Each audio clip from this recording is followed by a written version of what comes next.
G'day, g'day, g'day, g'day, g'day, g'day. How is everyone? There's some people here. Hi, people.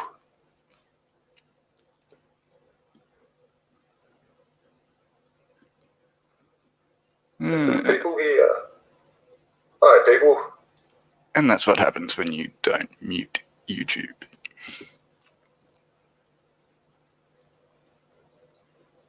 Hey, my aquarium show. Yeah, I'm a talking orb at the moment, mate. I have, at the moment, not got a webcam yet. I keep getting hit by calamity after calamity. So financially, I'm scraping along at the moment. It's good fun.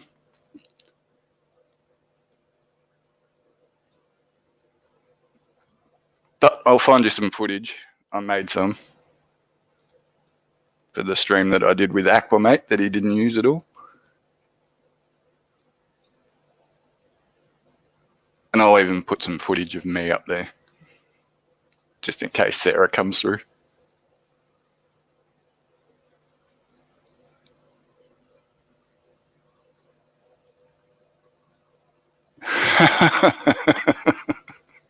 Rob Lexa. For a fee, I can do a voiceover for your Alexa if you want, James.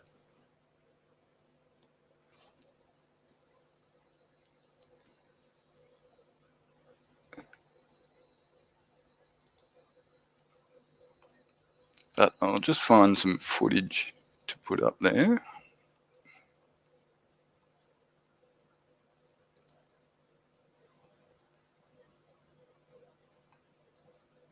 So that you guys don't have to watch the talking orb.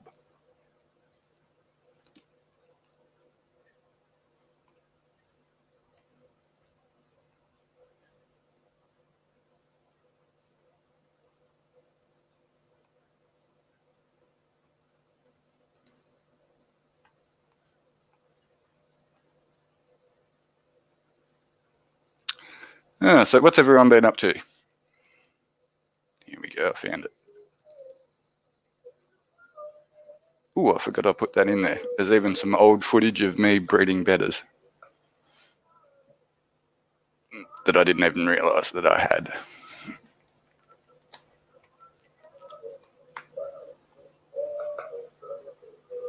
Oh my God, it's Pemmy! And it's GRB! It's Thirsty! G'day, Thirsty, and Zen, and Dwight. And of course, James, who's been hanging shit on me. I mean, yeah. And Jay. Cool. Hey, Stephanie. All right. Now. Sorry, guys, it's all a bit disorganised. I got home at 10 to 2 to a message from Dr. Black saying, can you fill in? And then I watched Caleb's stream, which was really good with Tazawa tanks.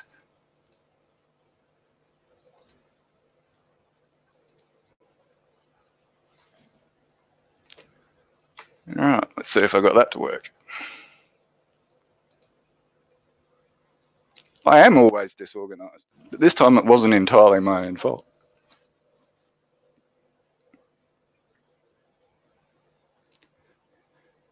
Okay, there we are.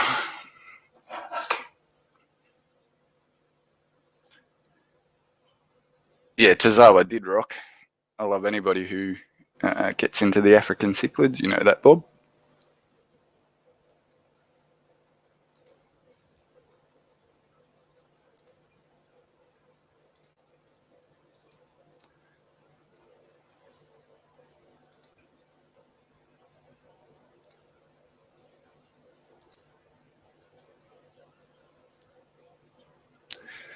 All right, there we go.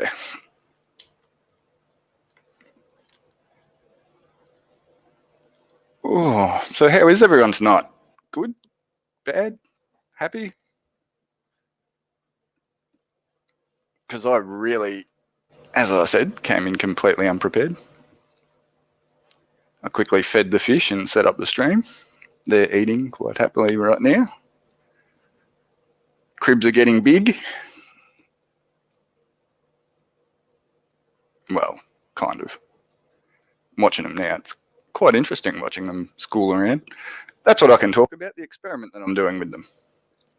At the moment, I'm experimenting with leaving the female in because I had to take the male out. He would have been killed.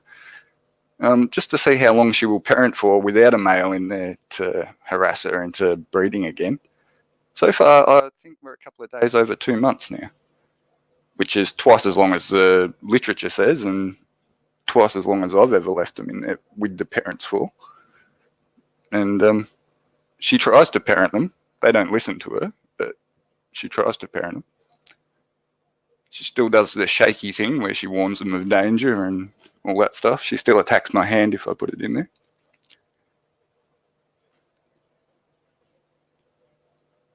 It's Rabbit's birthday. Rabbit, you should get up here, mate.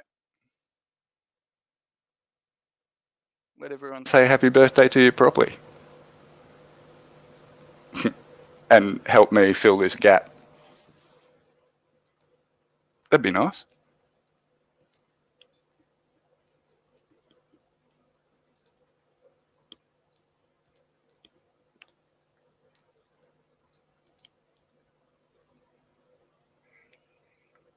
Having a few for the fireys. Yeah. Those fires are ridiculous. And finding out yesterday that your state government's been slashing the fire department budgets in a country where everything burns at the drop of a hat didn't really sound that smart to me.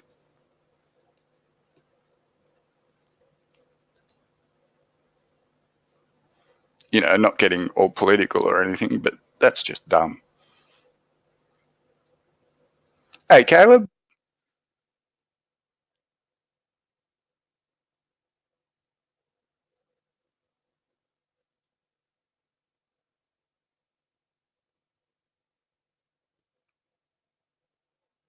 So how have you been, Pammy?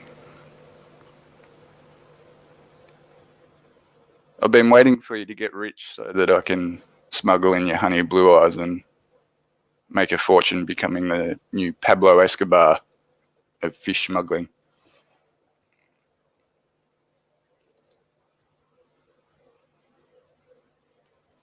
I've got my underpants all stitched up. I reckon I can get you in about 5 to 10. $100 each, plus plane tickets, and we're on. Almost overflowed the tank. No, that's not good.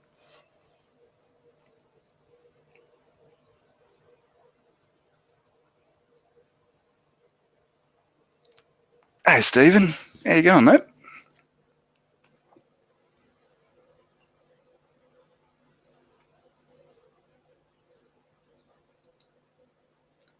All right, so I'm going to put a link for this StreamYard in for any of my Australian friends who want to get up into our little Google Hangouts. And if no one wants to come up, I'll chuck it in the chat.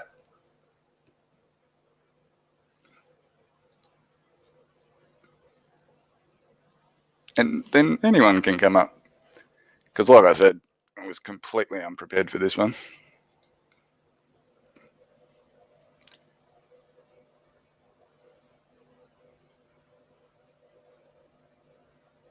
Red Terror Firemouth combo, GRB. Nice. As in a hybrid.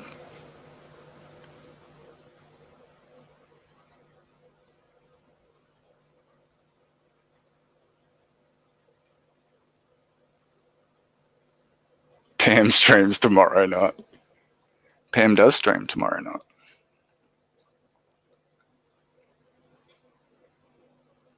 Hey, Derek.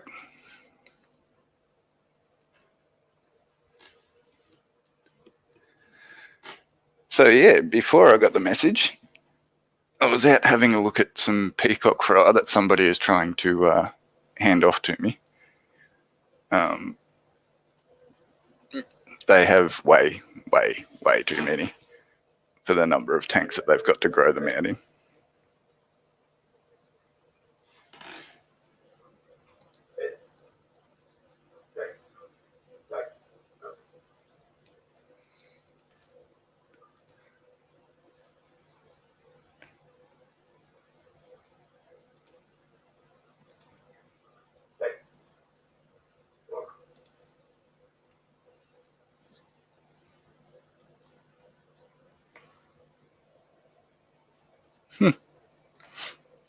Watching this footage is just as new to me, kind of, as it is to you guys.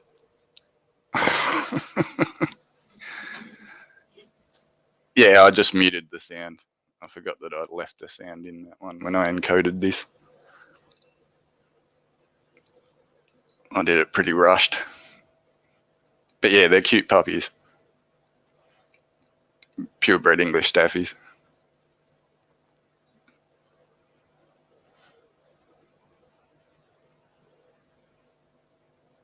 And that was my little brother,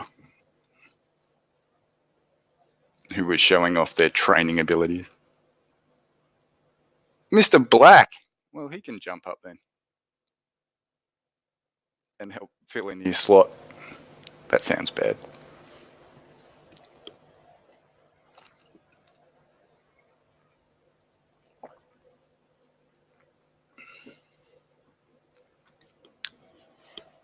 But yeah, you can see in this footage, kind of, how much the fish have been growing.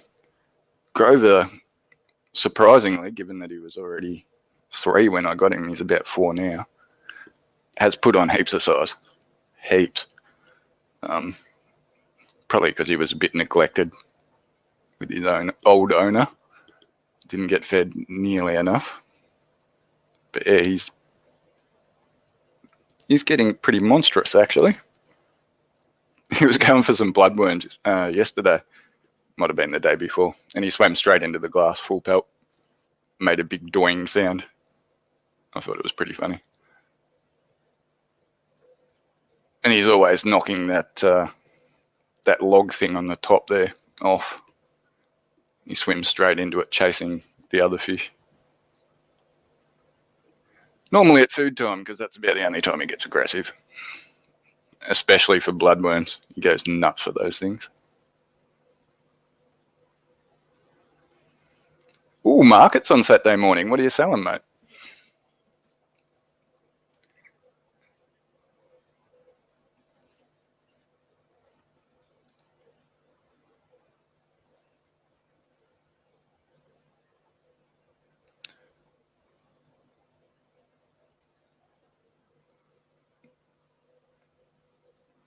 Your big goby hit the lid the other night and spooked you. Yeah, it happens more than you'd think, actually. Since I've been keeping fish in the study, where I spend most of my time. Yeah. That's how I found out that the male was getting beat up by the female crib. I heard him hit the lid of the tank. She was chasing him good. See, he's happier days. This is when they were a lovely couple raising children.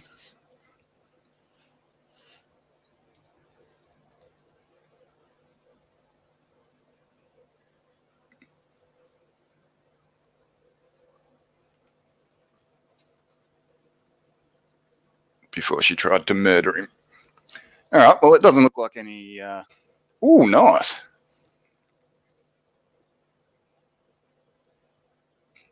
Jewelry and art. Well, that should go, I would imagine. Pretty quickly.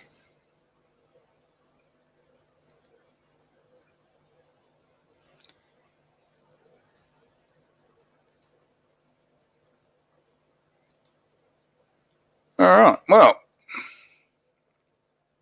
doesn't look like any of the Aussies want to jump up and talk, so if anyone wants to, bam, there you go. Jump on up, have a chat. Make this slightly more interesting. Or depending on how interesting you are, maybe a lot more interesting.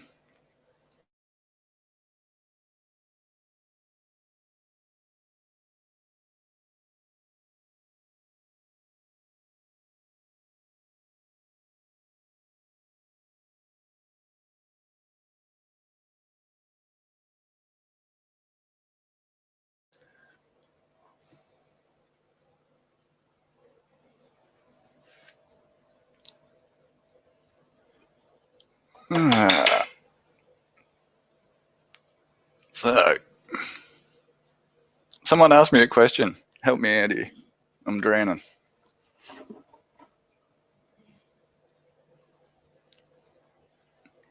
I mean, at least last time I had something prepared to talk about. At the moment, I don't really have much. I moved a 40-gallon into the study. That's been interesting. Seen a lot more of the male bristlenose. The male out of my breeding pair. They're split up at the moment because I could only catch one to put in with the African cichlids to clean up the diatoms. He is absolutely massive. He's about as big a bristlenose as I've ever seen. You haven't had luck with mixed cichlid tanks? What's the secret? To be honest, it's really the fact that the convicts aren't a true pair. So they're both female. They think they're a pair. Oh, here's Derek. Derek's coming up. Sweet. Done. Hey, Rob. Done like a dinner. There you go, mate. It's good. How's things over across the waters? Pretty good. It's getting a little cold here. Yeah, getting the opposite here.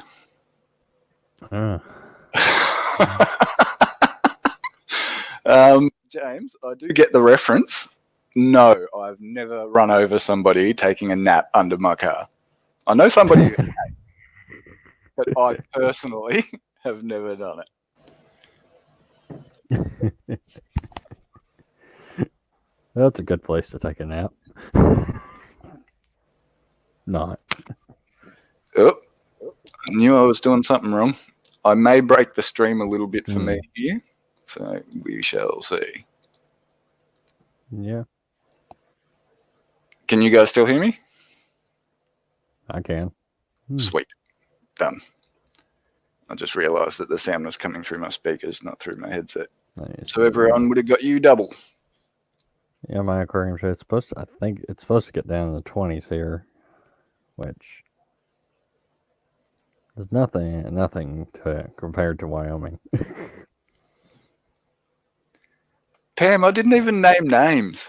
Like I didn't say, yes, that was Pammy who did that.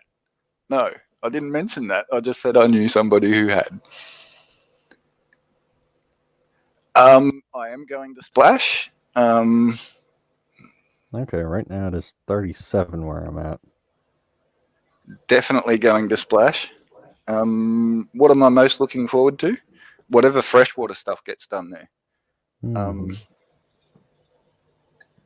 I'm a big freshwater dude.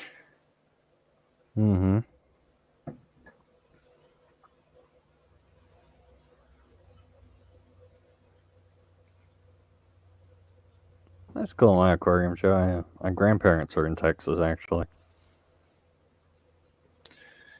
Audio is no good. Melvin's saying the audio is no good. Can you hear me? I can hear you. You do kind of keep your volume keeps shifting. Oh, okay. That's strange. QSA just said the audio was good. Oh, okay. Steven says audio is good as well.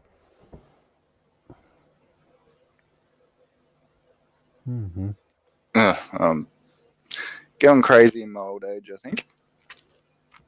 But yeah, I'm getting a bit sidetracked all over the place. My aquarium show, I've never actually had problems with mixed cichlid tanks.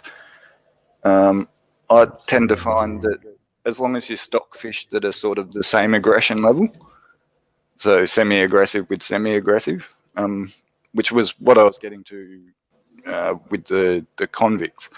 Because they're both female, they're not super aggressive. So it works. If it was a male and female, I don't think that would work at all. They would breed in there and they'd probably kill everything in the tank. Personally, that stocking choice wasn't actually my choice. I inherited that tank from a friend who wasn't looking after it properly and realised that he wasn't. So yeah, I didn't actually choose either the dolphin or the two convict cichlids. I sort of inherited them and built the tank around them. and it's just always worked. Never really had an issue. But yeah, there's that story done. Hey, Anna.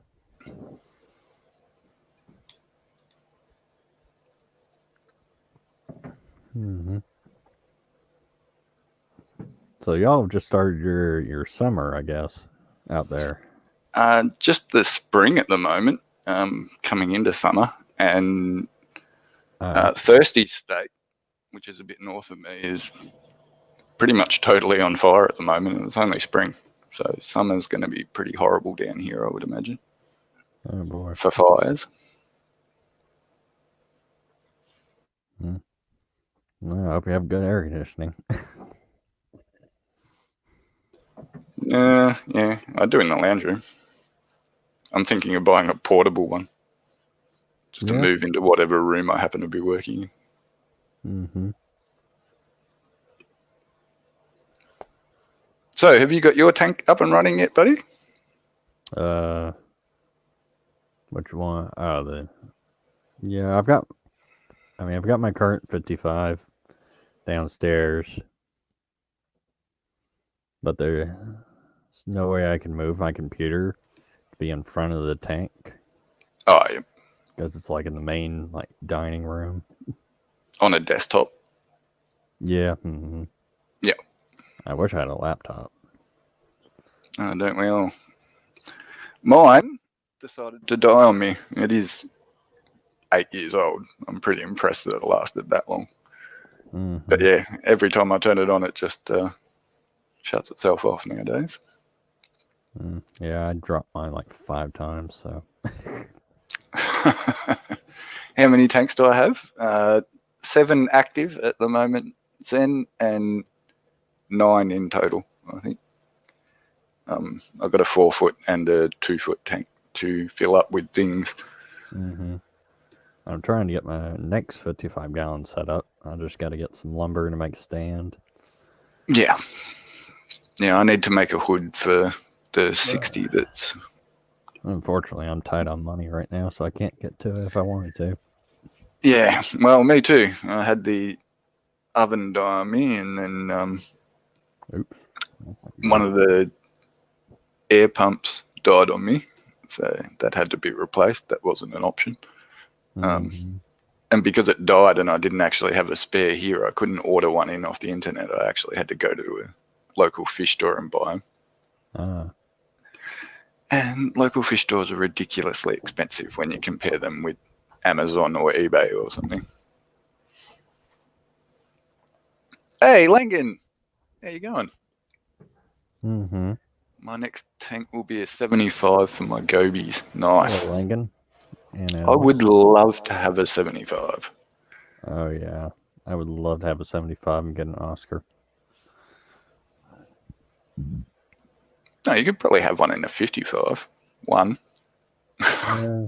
You'd never be able to have a friend for him, though. And he might get a bit depressed. They do tend to get a bit depressed if they're in small tanks. I think it might be good up to at least maybe 10 inches. Yeah. Then Until I'd it's have to get another tank. Proper big. I actually used to see them at my Walmart when they sold fish, and some of them looked very pretty. I was very tempted to take one home.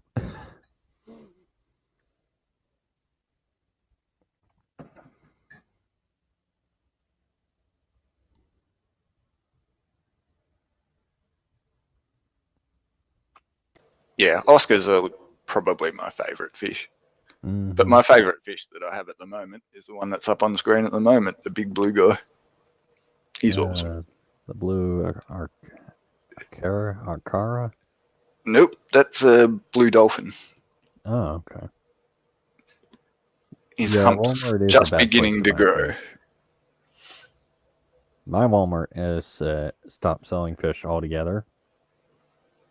And they're just selling a few tanks, some aquarium supplies, fish food. That's about it. Yeah, I think that big chain stores like that should probably keep away from live animals. Things that they can't kill. I'm fine with them selling aquarium equipment and stuff. But from what I've seen of their tanks from people who've done little tours and so forth, Yeah. I'm pretty glad that we don't have live animals in chain stores over here. Mm-hmm.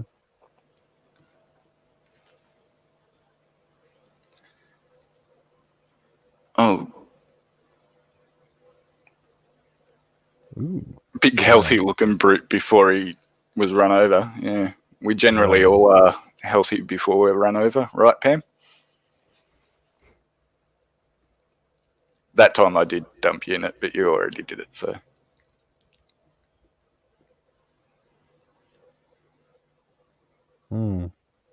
Yeah. Okay.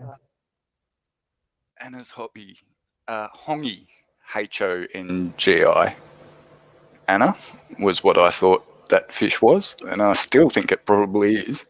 It's either that or a Metroclima Greshkai or a Williams Mbuna, but I think it is a Hongi. Hey, Denny. Hey, Denny. No, I wasn't aware that Oscar should jump. I guess All fish will jump. I've not Hmm. actually come across many that won't jump out of a tank, which is why all mine have very firmly fitting cover glasses. Mm-hmm. And I'm glad they do too, because like I said, I've had a couple of occasions where I've heard the fish hit the glass. So if it wasn't there, they'd probably be on the floor. Yeah. Yeah, I actually had a guppy jump out of the top of a marina breeder box that I had him in. Oh, that guy on screen there is the hybrid fry, and you can see the blue sheen that he's starting to get in this Hey, footage. Monica. It's actually way more pronounced now, and he's got red down his sides as well. So red with a blue sheen should end up purpley, I would imagine. But he is starting to colour up, so I can't wait to see what this fish actually turns out looking like. For those who don't know, he's a cross between that blue dolphin there and the Eureka Red peacock cichlid. So that's the female on screen, and the male's the red one with the blue face. Hongi. Hongi, yeah. Hongi. Okay. They're very beautiful fish. I'm not sure whether I want to add any more fish to this 60 here, but if I do, it will be either a Hongi or a Williams Mbuna. Yeah, that's right, Dr. Black. That's a good thing. So I remember when I was going to get my first 55 on the way to pick it up, me and my sister actually hit a buzzard on the way. It like smacked into like her what are the things? The mirrors on the side. The side mirrors. Zen cribs are always a good idea. I mean, in a 55, and you'd be able to keep it like I don't know, a community, I suppose. it was a big old buzzard. It was actually fine, amazingly. Yeah, rainbow fish. Sorry, good idea. Even rainbow cichlids, they don't appear that aggressive, from what I've seen. Ooh, nice, Ginger. 130. You did C23. You found all the cool kids. Hey, Cichlids 23. What's up?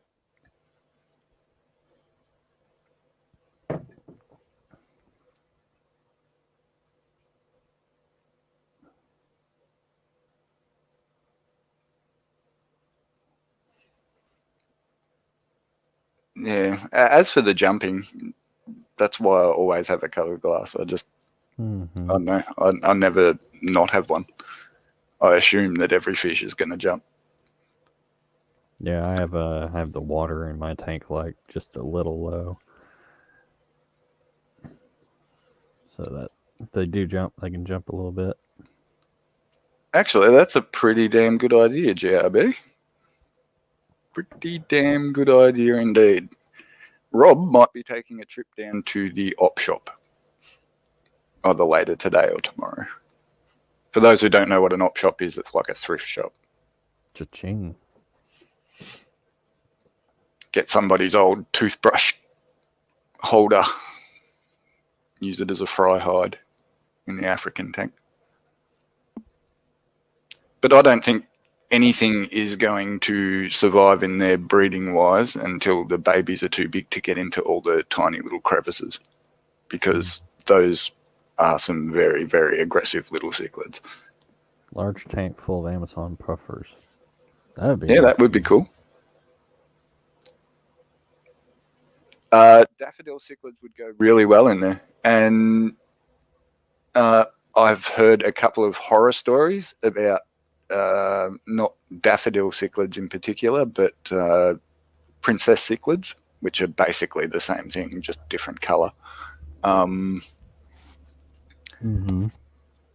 But I've asked around people who breed them and keep them, and they've all said that they've never had any problems with them.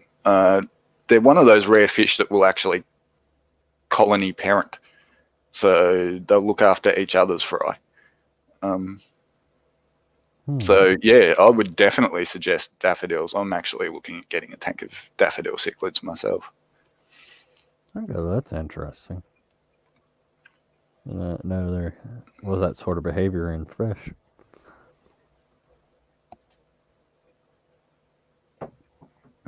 It was like most fish here. Get them away from the eggs. They'll eat the eggs. Yeah, that's one of the things about African rift lake cichlids, is that they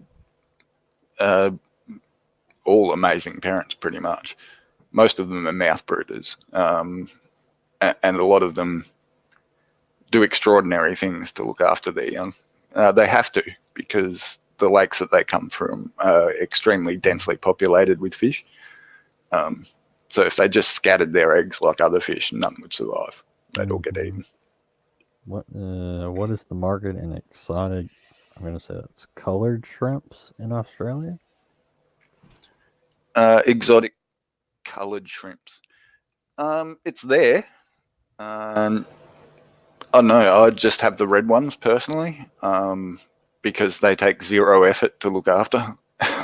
In fact, they seem to like it when you neglect the tank, more than when you do water changes.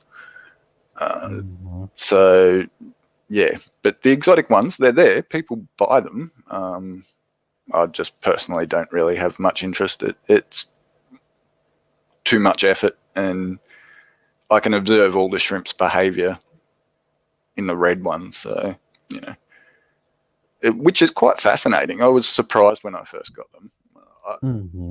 I didn't think they'd be as interesting as they actually are. But kept in a species-only tank, they're always out. They're always doing things.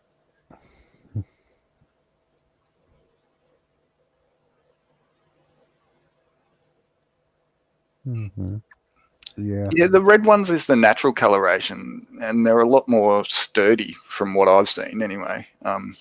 I know some people who keep both, and they tend to have way more trouble with the coloured ones, the exotic ones, the blues, the yellows, the blacks, than they do with just the standard red lines. Yeah, aquarium show. I didn't think cooled shrimp was a term.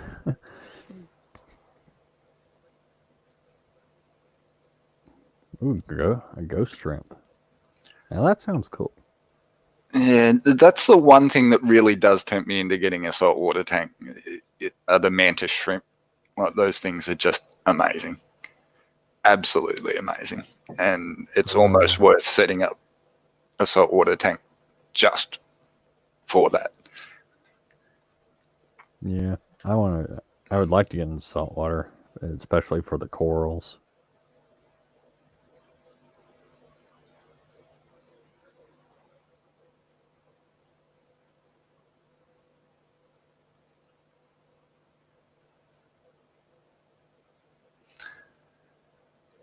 And these shrimp are actually in a tank that does have fish in it. It's got 2 coolie loaches at the stage that this is taken. This is before I put the male crib in there.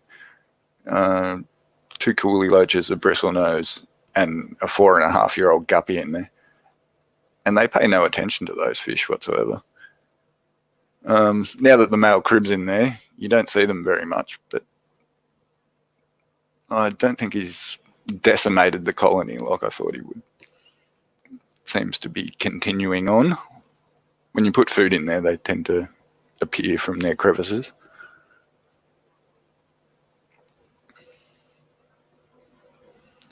Fantasy Blue Dream. Yeah, very exciting if they don't die.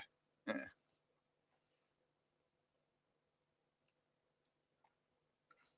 Oh no, that's what worries me. But I don't know. I'm a big worrywart. I get new fish and I worry and I worry and I worry, and then there's always nothing to worry about.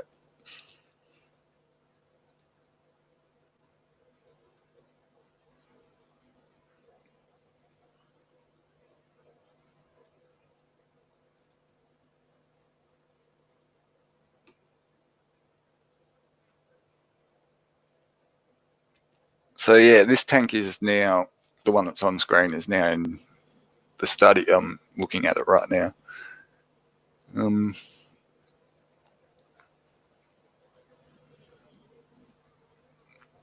I need to put some more things in there. I'm thinking maybe, I don't know, 8 or so rummy nose tetras or something. And get a new female bristle nose for this one to get it on with, or 2, and just leave it at that. And a pair of cribs. Don't worry, be happy. Yeah, exactly. Who was that? Bobby McFerrin?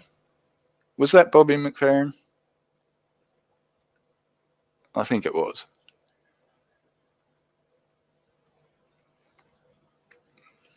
I remember listening to that as a kid, trying to whistle along, not being able to do it at all. But still trying, with great gusto.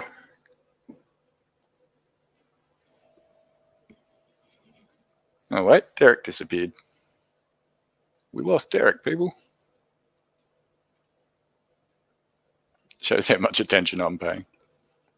I'm just sitting here watching my fish.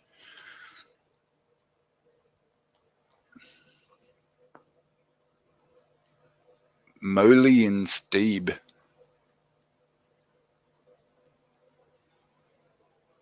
Alright, now I'm really confused.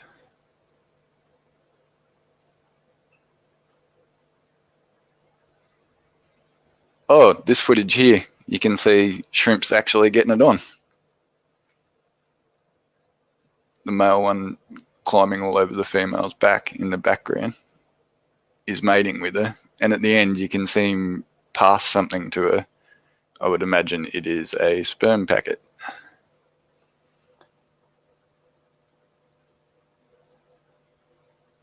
First number 1 hit using no instruments bar the human voice. There you go.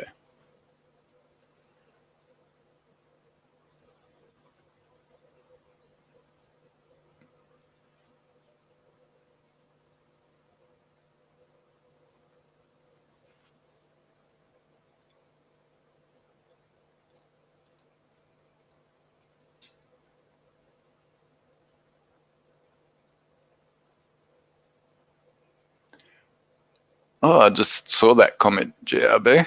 Nice. Stress coat and salt.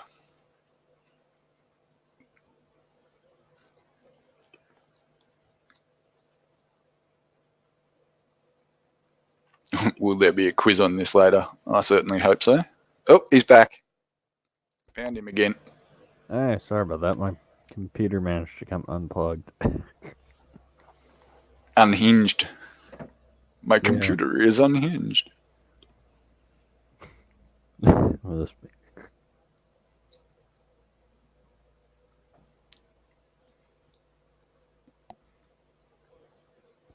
So how's the saltwater going, Melbourne, your brackish tank? Mm-hmm.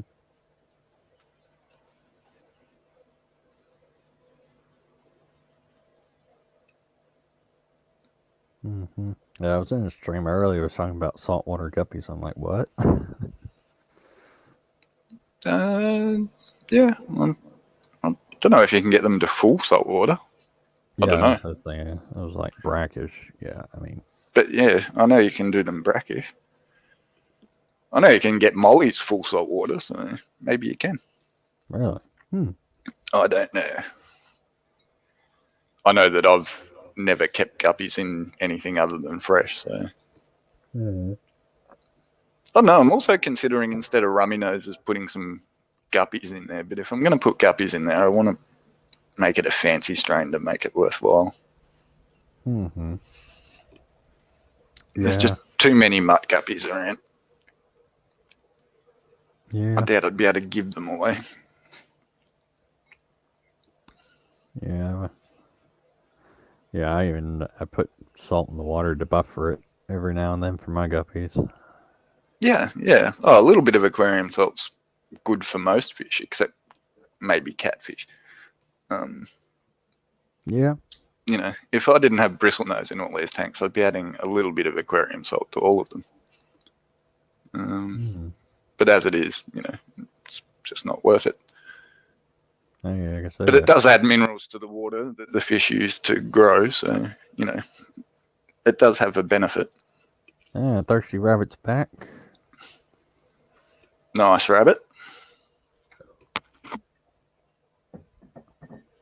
Yeah, next when it starts or at least I think it's gonna be next spring. I want to get into some summer tubbing. Do a lot with like guppy strains and other little fish.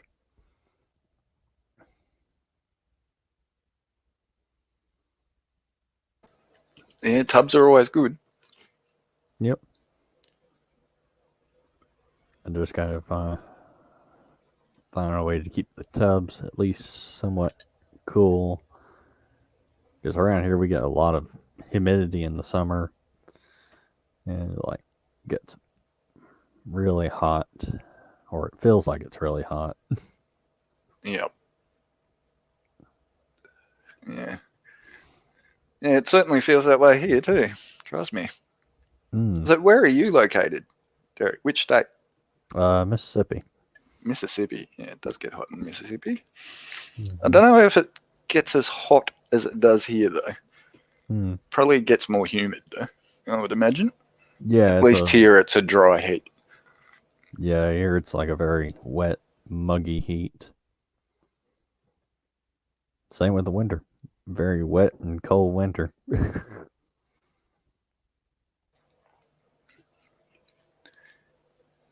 Yep.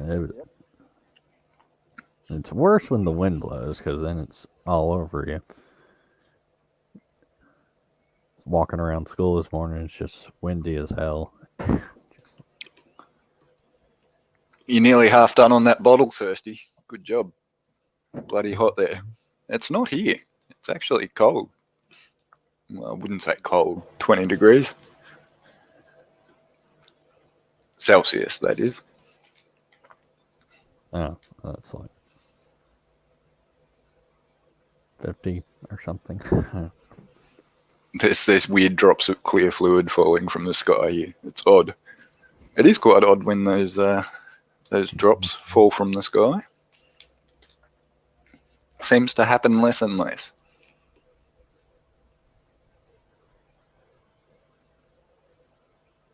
No sign muggy. What? Or is that earlier? Okay, that was earlier.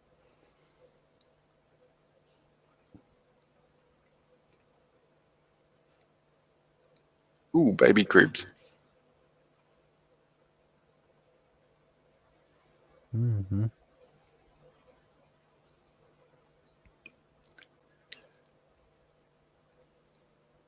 Can you get a vid of them? Yeah, you should record it for posterity. Yes. Show your grandchildren, Blacky. Hey, big Back in my day, these clear drops of fluid fell from the sky.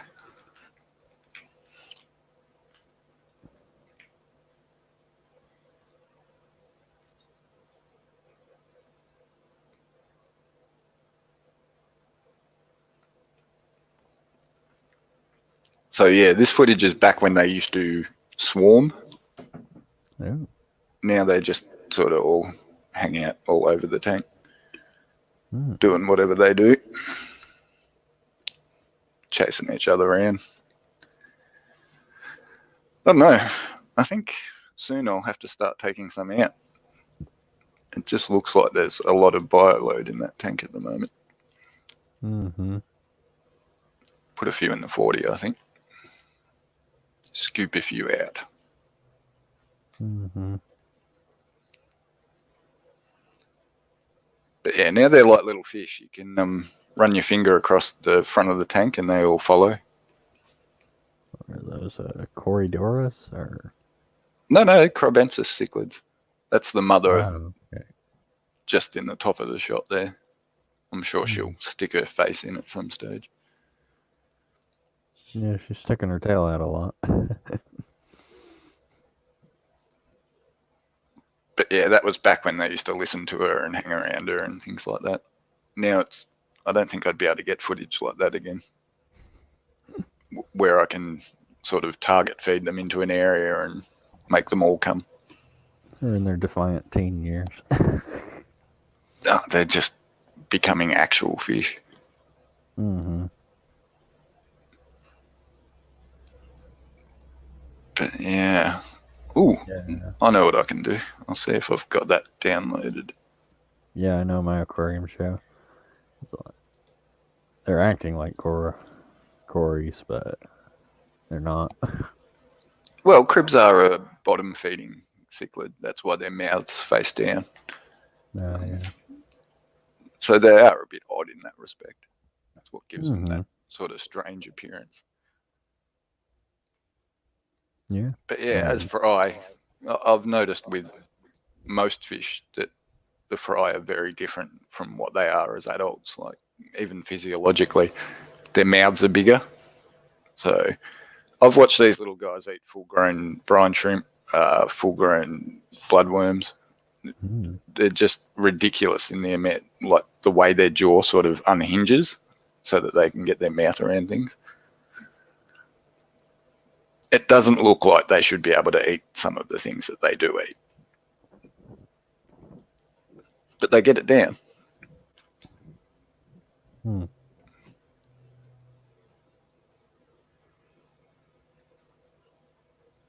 Yeah, well, the guppies mouse they face up, so they're more tuned to Top feeders. Yeah. Yep. All these fish eat from the surface now, though. Well, their mother actually taught them. I used to watch her. She definitely used to direct them around. Like I said, they don't listen anymore. But she used to take them from the bottom to the top to show them where all the powdered flake was at the end of the meal, because they'd get all the bloodworms and the brine shrimp and things like that first. And then at the end of the meal, she'd take them up there and show them that there was food up there. So now they all eat off the surface. Nothing hits the ground anymore, except algae wafers. Good one, GRB.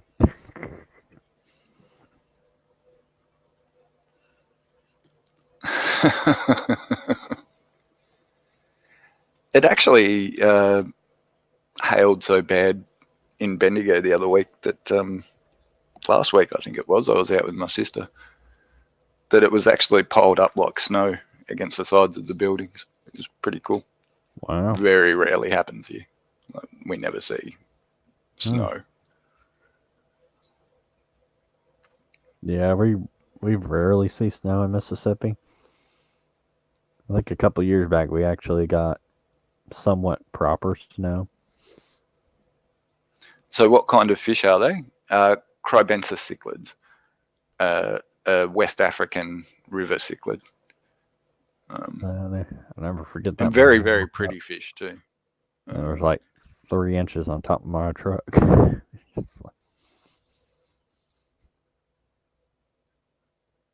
There you go. There's the female there.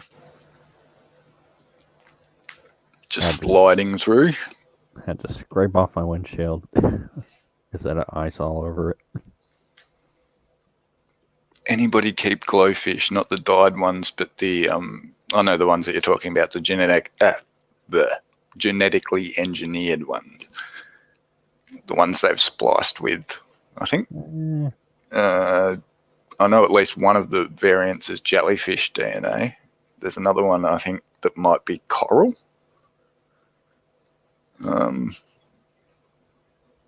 Yeah, pretty bizarre. Not my thing. Yeah, Not my thing. Hybridizing fish is one thing. Splicing them with a completely different creature is borders on playing God, as far as I'm concerned. But I'm a traditionalist like that. But for some reason, it just never appealed to me. It just seemed too weird. Yeah, they don't look natural. They don't look like fish. It's like you look at them and you're like, what the hell is that? Yeah, it's like, I don't think fish are supposed to glow in the dark. I don't think they do glow in the dark. I think they only glow if there's UV light present. Oh, well, that's misleading then. So they don't actually glow, they fluoresce, which is different, I think. But, my research on it is pretty limited. It's not a fish that I've been interested in.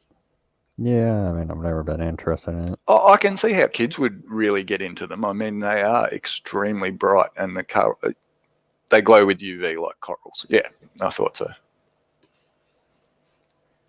Yeah, fluoresce. So they don't glow. They should be called fluorescent fish.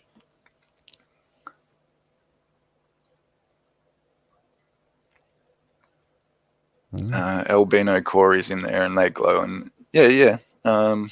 All whitefish will glow under UV light. They only glow under blue light. Well, that's what UV light is most of the time. Yeah. Yeah, no, I definitely don't hate anybody. Like, each to their own. Yeah, I mean, it's just our opinion. If they're fish that you get into, then that's all good. But it's just not my cup of tea. And who knows? Maybe one day somebody will discover a fish that actually glows. I kept mine with a group of white skirt tetras because that's what he is. Yeah, and well, basically, mainly white skirt tetra with a little bit of jellyfish or a little bit of coral, depending on which colour.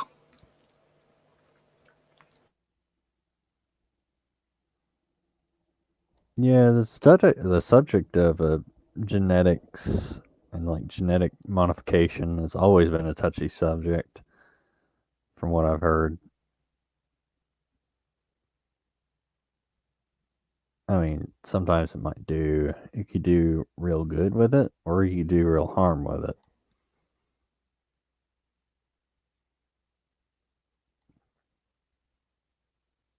I do think we should probably maybe the world should go a little further into the research of genetics.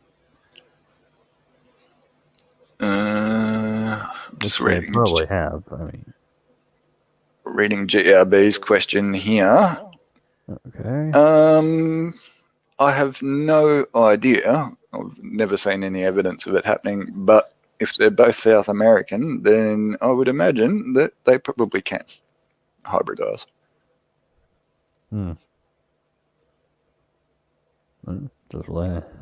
I guess just let them go at it and see what happens.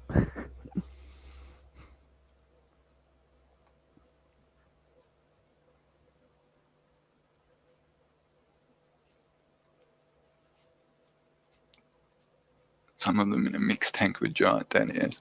I love giant danios. I love the danios and I love the white skirt tetras as well. It's just when you make them in extreme colour like that, they look a bit odd to me.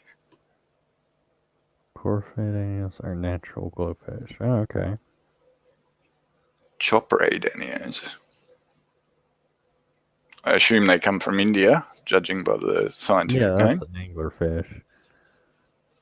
I don't think you're going to be able to get an anglerfish in an aquarium. No. They live too deep. Yeah. The dyed ones look horrible. Look, there's much worse than the genetically engineered ones. At least that's not being cruel to the fish to make them. In a lot of Asian countries, you'll see in the fish stores tattooed fish, which is just so wrong. It's not funny. Tattooed fish? Yeah, they take them out of the water, lay them on a damp towel, and tattoo them poorly, very, very poorly. But they'd like tattoo love hearts on the side of white fish, and I think this fish store must have been in India, the one that I saw on the video, but it had like an Indian flag tattooed on it. I was not aware you could tattoo a fish, but I guess anything's possible. Yeah, the dyed ones is just one big injection subcutaneously, and the dye spreads out under the skin, so it's just the one injection. It's not quite as bad as the tattooing, where they take them out and literally tattoo them. The same way you'd tattoo a human.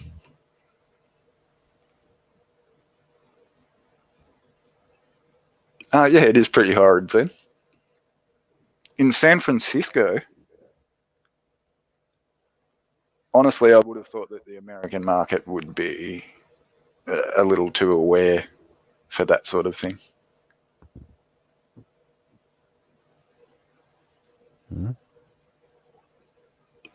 But apparently not. They dye the water and burn the dye into the scales? Oh, for the tattoo. Yep, they do that too.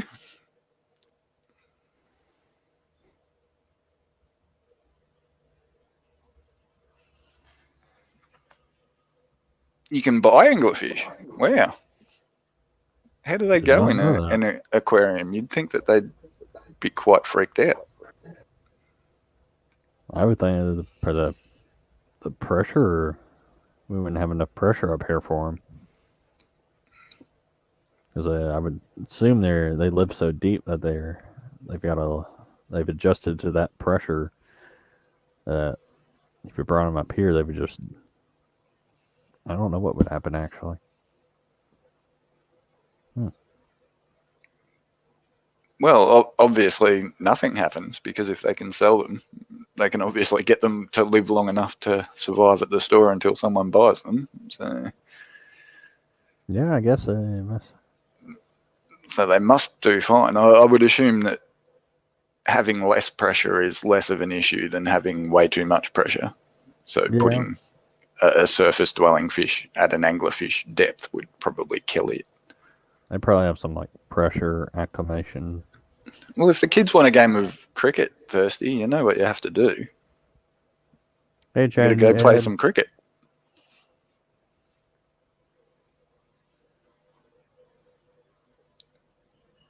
Yes, it must be breeding behaviour, but even foot-long fish disappear in this tank. Wow. Look up dwarf As in you can't find them.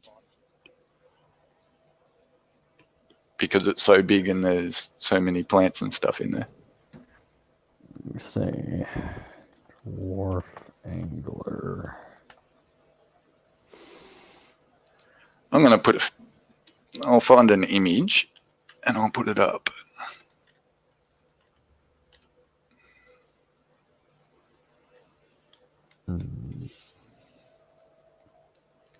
Cute? You said cute? That's quite possibly the most horrific. Oh, maybe that's not a dwarf one. I'm looking at them too. They look very. There's a dwarf lionfish, which I did not know that existed.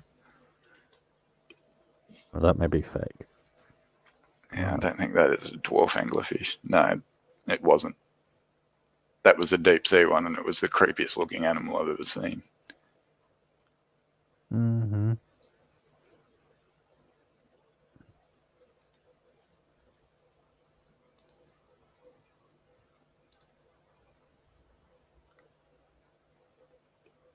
All right.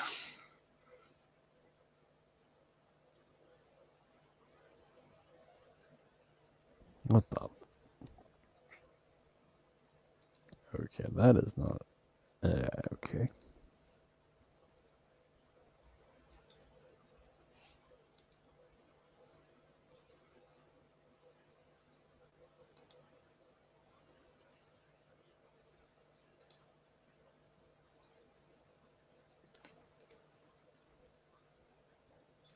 Hmm.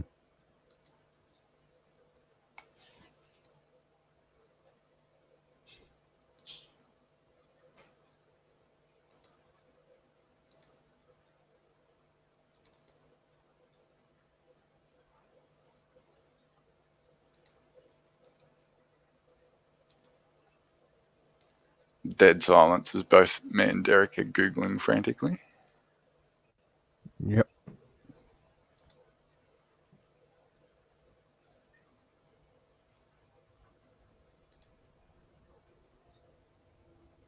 Found one.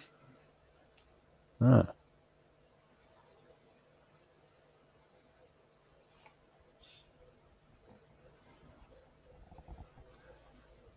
All right. Oh. Sorry to hear that, Ed. Nobody likes to be sick. Oh, hang on. There we are. Look who I found. Hey, Look Thirsty. who I found. One love, Found a one rabbit. love, people. How you going, bro? Yeah, I'm Hey, going good, great, bro. mate. How are you? Oh, pretty good, pretty good. As you can see, the air's cleaned up around me. But that's pretty bad. All right. That's not a cloud. That's a smoke from a bushfire. Wow. It's going to have its own weather system, that puppy. But Yeah, I know. It's ridiculous. the wind's going south, so it's coming from behind me, so it's going to push that puppy away from me, thank God. But the poor people in front of it. And it's probably about 50k away, that one. So, yeah, pretty lucky. Well, I'm just going to set up a game of cricket. The kids want to play cricket, man, so I thought least I can do is put me on the ute. You can watch a bit of screen of backyard cricket down under if you want. Nice. Cool. I've got half a battery left, so it's just a matter of setting us up where you can see. But we're going to do something different today. Like not different. I've been practicing with my daughter. We're getting on the bat with a stump instead of a big wide bat. It keeps it on, like Don Bradman. How do I make Rabbit the big one? Somebody. You use StreamYard, don't you? Should be a little. G'day everyone in the chat. Thanks for all the birthday Should be a wishes. little. You go down to the names and the. I guess it's the. It's full on, eh? In the backstage area. Yeah. Should hover over them, and there should be a thing to like brush. That one's a bit closer there. make them the center. It's crazy. Where are we going? Aha. There we go. Aha. There we go. Backyard cricket, thirsty style. There you going, everyone? Look at that crazy stuff. Mm-hmm. That's full on. Looks like you got some bloody good weather up there, mate. Apart from, yeah, everything on fire. Crack a day. You can see where the last fire went, just at the end of them tree line there. Yeah. I remember from you standing on your roof. Yeah. It's not every day I get up on my roof, but it was good actually. I look across, there's people, my mates on this roof, they're on their roof, the neighbour over there's on their roof, on their own. You look across here, and there's this guy's on his roof, they're on their roof. You look across here closer to the fire, and there's some over here as well. They're up there, they're having a drink, the old guys, they're having a beer and a hose. Doing Aussie style. Mate, there might be a fire, but that's no reason not to have a beer. Yeah, that's right. No, I brought the community together. It was really good. People that don't even talk to each other, they're out talking and helping each other. It's awesome. You mean like people used to do years ago? Sorry? I said, you mean people looking after each other like they used to do years ago? Yeah. Like how I was brought up. Yeah. Yeah, exactly. We didn't take nothing for you took a favour. Like if you wanted to pull, you went and worked and helped them out and cleaned their yard up or whatever. And, Yeah. And I favour just for a use favour. tissue paper when I have a cold. That's what I use. Not only a bunny, Oh. Anna, you're about to watch a bunny play sports. Aussie Yeah, I'll style. let you get back to your stream and I'll set you up. Is that right here or no? Yeah, mate, I can see. Go a bit more to the. Yep, right there, mate. Right You just there. can't see the bowler. We got a ball or what? Where's the ball? Oh, my batting first.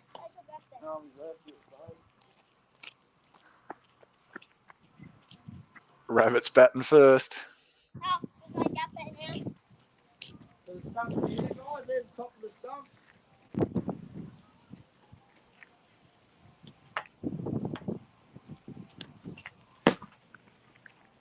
Oh!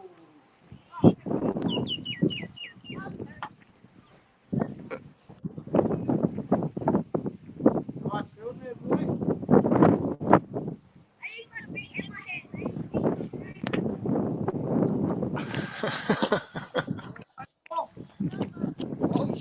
Oh, he even runs. Oh, yeah! He even runs. Get right the ball, boy. I love it. Yeah, there's the comments back. Oh, you got it! Melvin's going to get that rabbit. That wascally wabbit. What? Yeah, Stephanie, you're still not really watching a cricket game. You're watching backyard cricket where things are imaginary. Like the stumps. The line's there. It's not marked in any way, but you know where it is. This is Paulie. This is the guy I travelled Vanuatu with every year. Been a good mate of mine for years and years. I'll go do an interview with him one day. Yeah, you should do. Travelling to Vanuatu, if only we could. Oh! Yeah, I've never really watched a cricket game either, Stephanie. Well, I would imagine that most Americans wouldn't have watched a cricket game. And I don't blame you. It's about as exciting as baseball. It's It's good to play. It's not so much fun to watch. Yeah, I never liked baseball.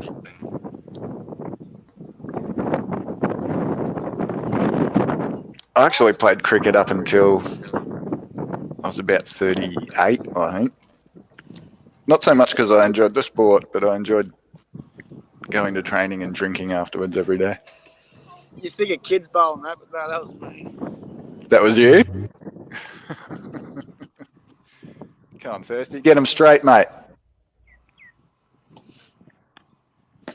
Oh! He's going to do himself an injury. Yeah. I think we're going to see Rabbit hurt himself live on YouTube, people. Hopefully mine will get demonetized. No, there's all those videos of skateboarders nutting themselves and so forth. They don't get demonetized. I guess. I don't know. I think that's probably the most watched category of movie on YouTube. People hurting themselves. It probably is. I don't even know that many things. I don't do ads in my videos.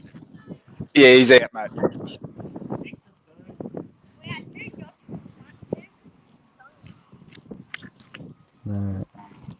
The cricket, the bat seems to be very roundish.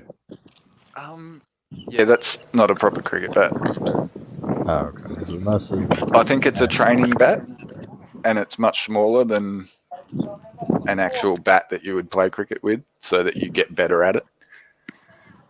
Australians are big on that. Our best cricketer, actually the best cricketer the world's ever seen, came from Australia in the 30s, I think, Don Bradman. And he used to practice against a corrugated iron water tank with a cricket stump, which is just a round stick, way skinnier than a baseball bat. Mm-hmm. And yeah, he got really good. So Australians tend to try and emulate that. Oh, yeah. Yeah, because I have seen, like, cricket bats in, like, video games. And they're, like, Yeah, they're like a paddle, flat. Yeah. a really long paddle, basically. Yeah.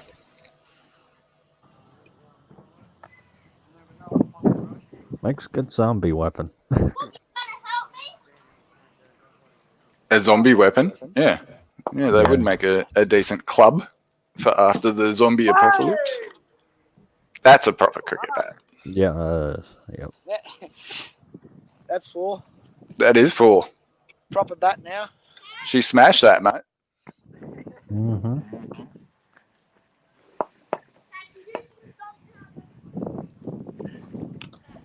Oh, hit before wicket. You got to put some nails in it. Yeah, nails work. Yeah. I've watched a few cricket games but couldn't figure out how it worked. Yeah, I can understand that. To be brutally honest, I don't really understand baseball either. I mean, I've only seen, like, cricket in, like, a few old British TV shows.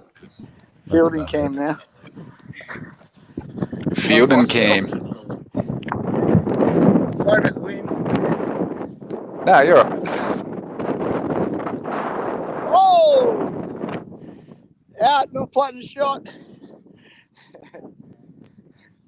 Over the top. It's a dry wicket. It is a dry wicket. About as dry as they get, mate. I'd like to see you get a key into that one. There's still a bit of grass there for the seamer. You hit that crack.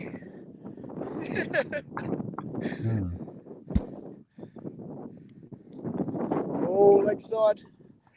Remember, we've got that wind. It's weird, eh? We've got a wind pushing across the pitch here. But if you look at that fire, the wind's going that way. So we've got like a crosswind happening. But the fire's just doing its own thing. It's outside off. Oh, it smashed that. That should be 6 down the road. That's it. Pull it. So I'm a bit loud at field cam. I'll let you get back to what you're doing. No, you're right, mate. Yeah, that's fine. I've never watched. I never watched baseball. Yeah. Right on, mate. Granted, it is a little. I mean, I've just never Putting the pressure on. too interested because. Yeah. Isn't Wicket an Ewok or something? Yes. Yeah, I'm pretty sure that was an Ewok. One of them. Little bit of backstory on the fires. Thirsty and I were talking about the fires at 3:30 in the morning last night. He was giving me minute by minute updates. Mm-hmm. Need to turn. That's a wide, mate. Just saying.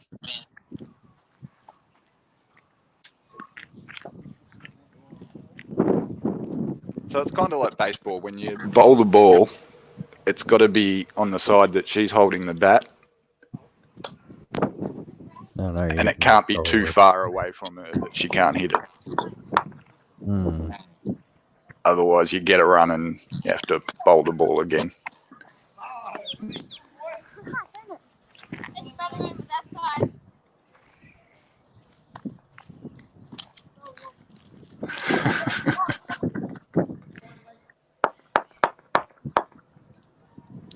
Mm-hmm.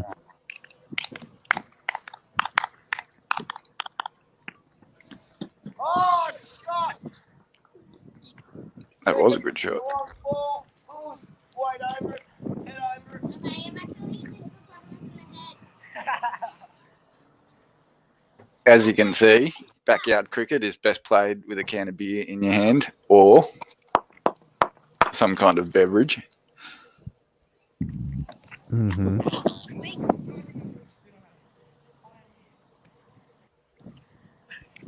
Yeah, that was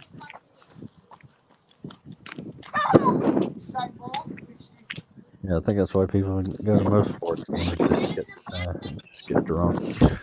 what does the batter try and do? He tries to hit the ball preferably over the fence. That gets you 6 runs. If you hit it to the fence, but it bounces, that gets you 4 runs. And if it doesn't make it to the fence, you get as many runs as you can run back and forward the length of the pitch. Oh, looks like Rabbit's phone's dead. Yep. Go back to the way that we had it. Mm-hmm. Where are we? There we are.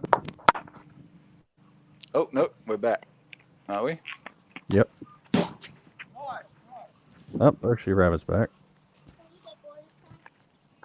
Let's go back to the Rabbit. Hey, not Nola Jane. Hey, Nola. Foul ball.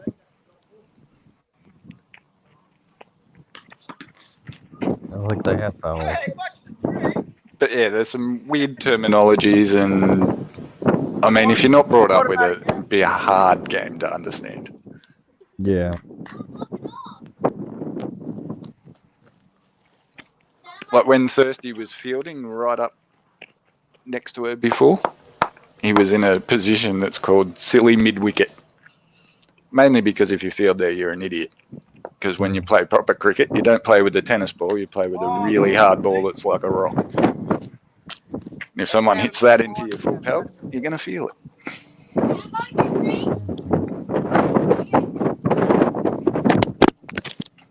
Oh, someone's knocked the phone over. Oh, shit. I mean, oh no. Hey, Pam.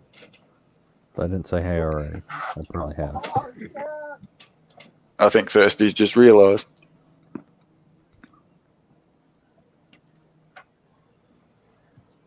We'll go back to here for a minute. Oh, that is the 40. And that's a 4.5-year-old guppy. Mm-hmm.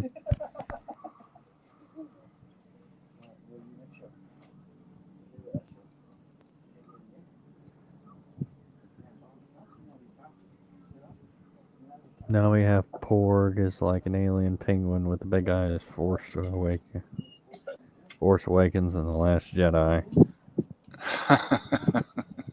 Porg. To be honest, I haven't watched it.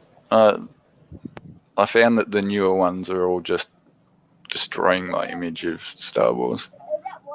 Yeah, that's my friend's opinion too. I think this time he's flatlined even worse, Anna.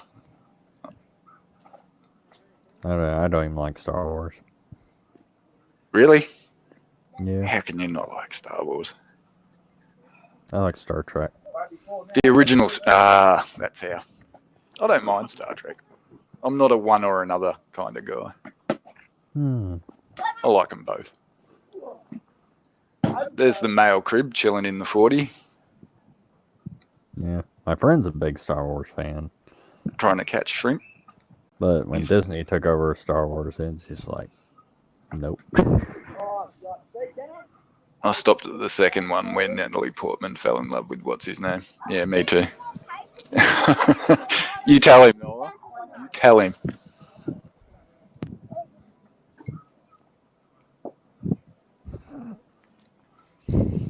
Everyone can tell that I like Star Wars. Most of my tanks have got a Star Wars background. Yeah, no. Not this one though. I just slipped a bit of cardboard behind it. You can actually see all the watermarks down the glass at the back of the tank. Probably should have cleaned that when I moved it. But it's at the back, so who cares? Really pissed off. The first 3 movies are overrated. Oh, got it! We've still got sound, so we've got a rough idea of what's going on in the Thirsty game. That was just 4. Jesse. HC Aqua. Hey, HC Aqua.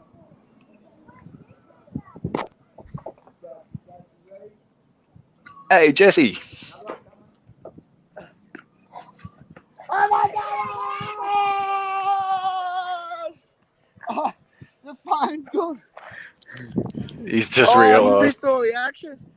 Oh, we missed it. Don't worry about that, mate. We missed it. We missed all of it. We heard it. Yeah, we heard it.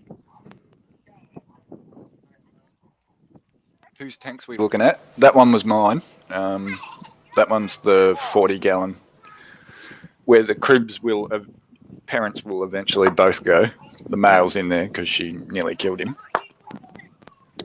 But yeah, it needs to be stocked a bit better. A bit more stuff in it. And now we're watching Rabbit play cricket because this stuff's live. Live and in high definition. Don't know about that, but it's live.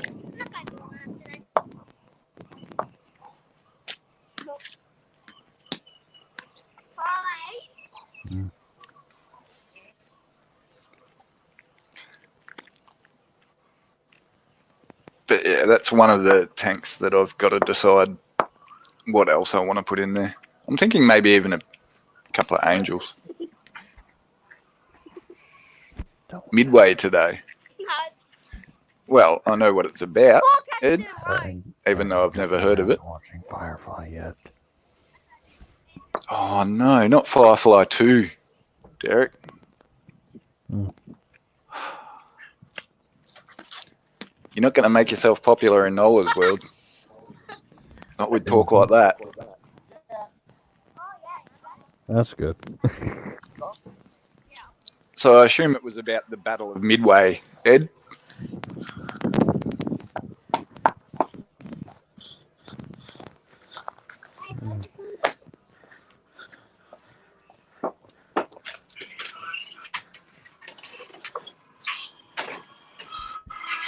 So I think I've asked you this before, Thirsty, but is that a boar tusk that you've got on your necklace there?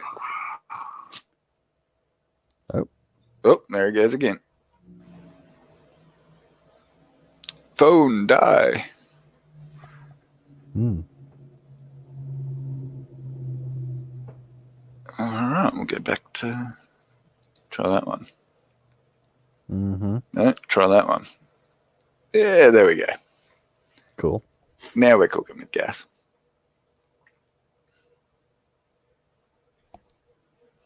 Tune in next time to find out.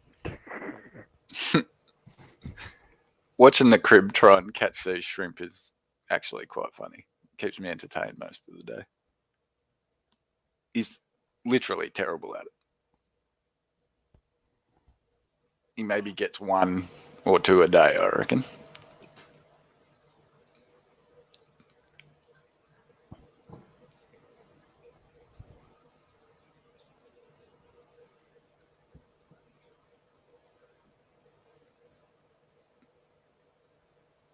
You took your dad, he loved it. So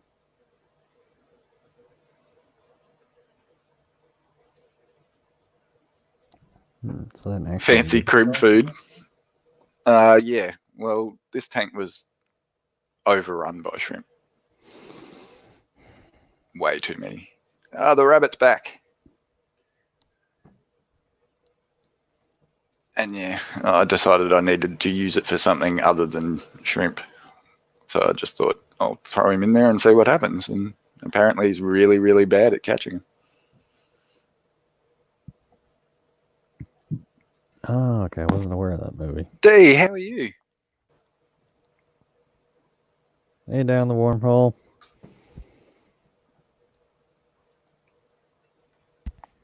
Oh, it looks like we got cricket cam back. So we'll go off the pretty crib. Mm-hmm.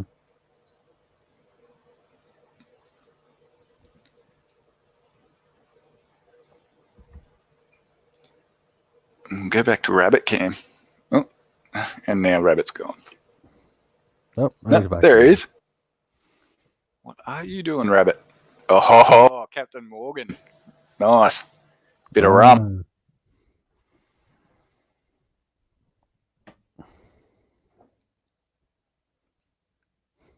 Cricket halftime. I'd say so. Stephanie. Yeah, this is drinks. And there literally is a break in the game of cricket called drinks. So Really? Hmm. What's it say? Head start. Yeah, mate, that one's going to start your head all right. It's half rum.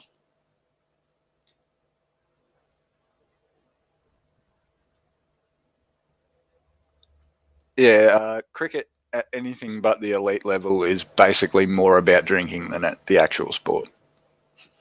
Oh, any sport like that. I swear that's all they do at football games is just drink and eat and cheer. Yeah. Yeah. Like I said, I played cricket right up until I was, maybe 38, I think. And we used to drink after every training session. You weren't allowed to drink beforehand, but afterwards was completely fine. And we'd get wasted every Tuesday and Thursday night. That's what kept me playing cricket. Mm-hmm. Yeah, he's trying to talk to us, but there's no sound coming out. I think he might have muted his sound while he was walking in and he hasn't realised. It doesn't look muted, but I'm not her. Well.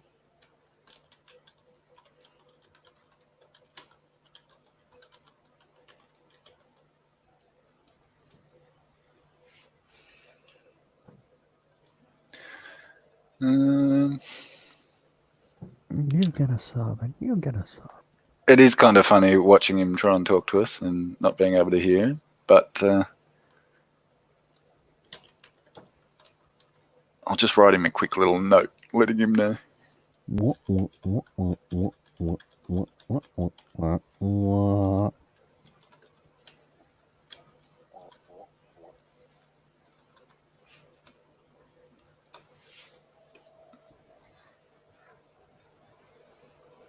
He's explaining the ball now. Oh. That's a ball. It's yellow.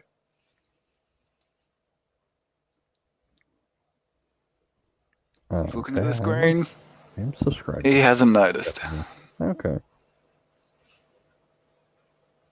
There was somebody else I wasn't subscribed to. I know it.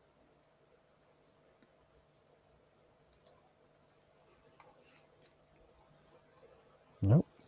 Okay. I'm subscribed to everyone.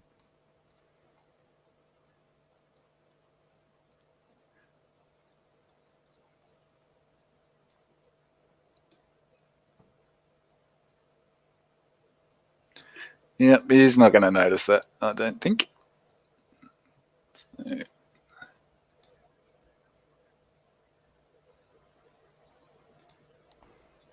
Oh, God. And now that's ended on me. Nope.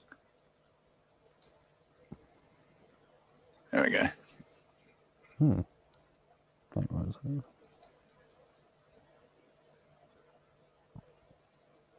Is that a beta? It is. That's a female betta. Oh.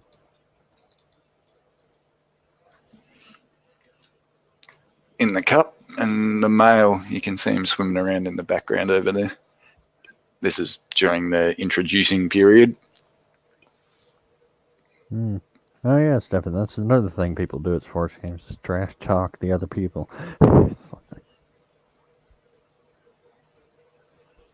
Crikey, what did you miss? You missed Thirsty playing cricket. Oh, I think the phone just got hit. I miss that better so much. He's been gone for years now. Oh. He died a natural death of old age. But he was pretty for a stock standard better.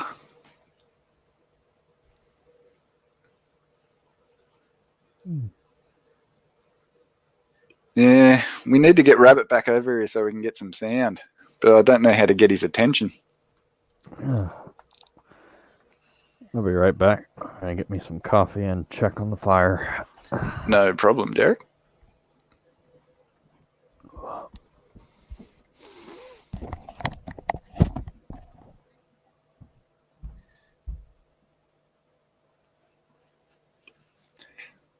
But yeah, I miss both those betters. I've bred those guys at least 5 or 6 times, I think.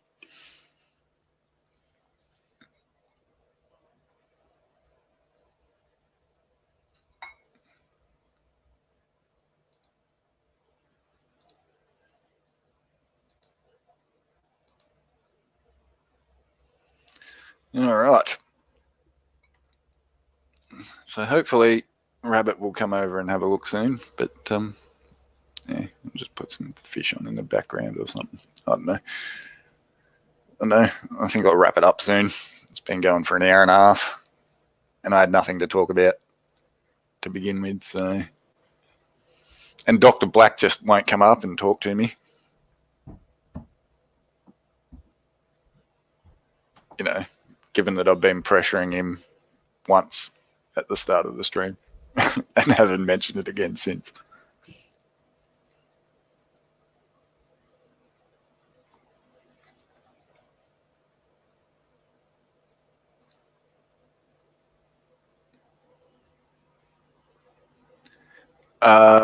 Thirsty did hold a rum up to the camera.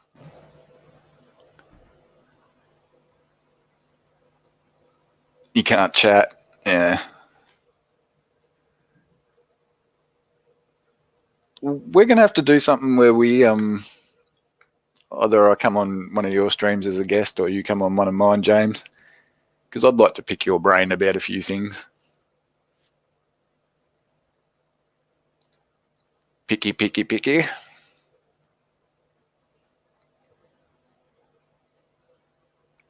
Yeah, 50-50 rum and coke. It was a cracker, wasn't it, Monica? Rabbit, sound. Rabbit, we can't hear you. Sound. We can't hear you, mate. We need some sound. No, he can't do anything about it, he's saying. Fair enough. I don't blame him. But yeah, I'd like to pick your brain on a few things, James. That's for sure. You've definitely got one of the more interesting fish rooms that I've seen.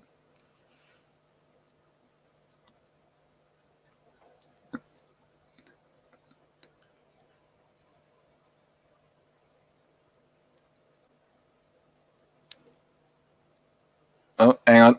That's a knock on the door. I will be back in 1 second. Chat amongst yourselves for a tick.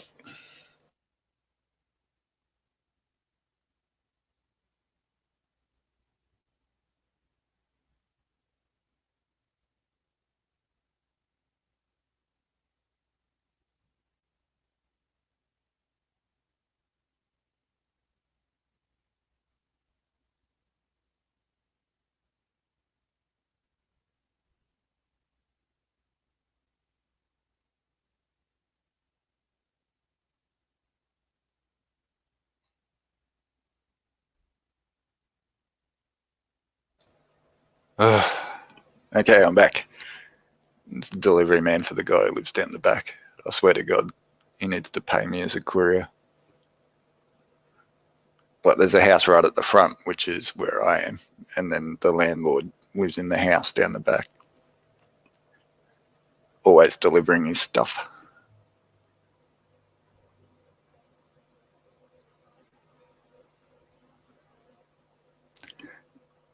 That won't take very long out of your half-hour stream. What you're going to do for the rest of the 25 minutes? I assume you're talking about picking James's brain. There you go. James will tell stories. Wonderful stories. I've heard he's got words, and they are the best words. One is, Monica, the dumb white one. That doesn't know how to shake.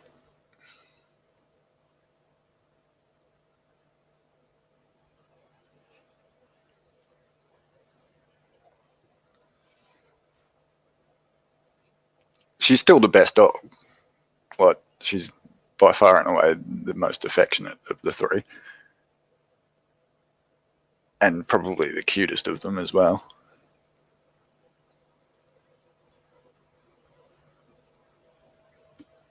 But yeah, she's not the brightest. Or it might just be that she's stubborn and she doesn't like doing what she's told. It's entirely possible. But I think she's just stupid.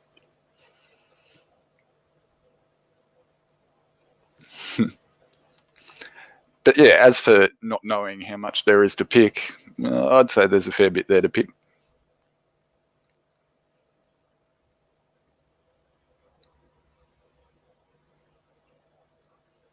about who you ran over. Why does it always come back to running people over with cars?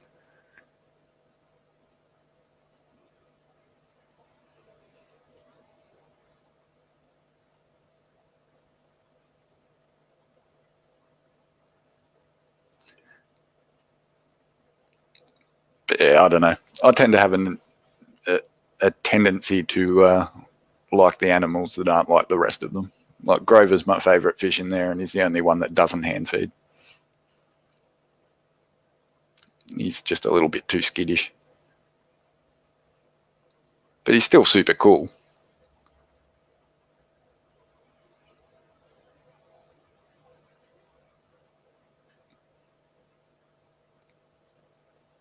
But yeah, there's some rescaping that the cichlids do.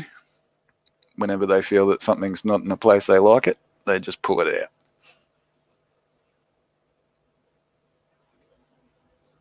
Running them over with motorcycles is harder. Yeah.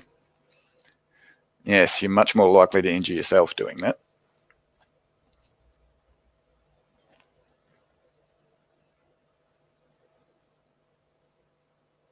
Sadly, my piranha no longer hand feed. Well, they might feed on your hand.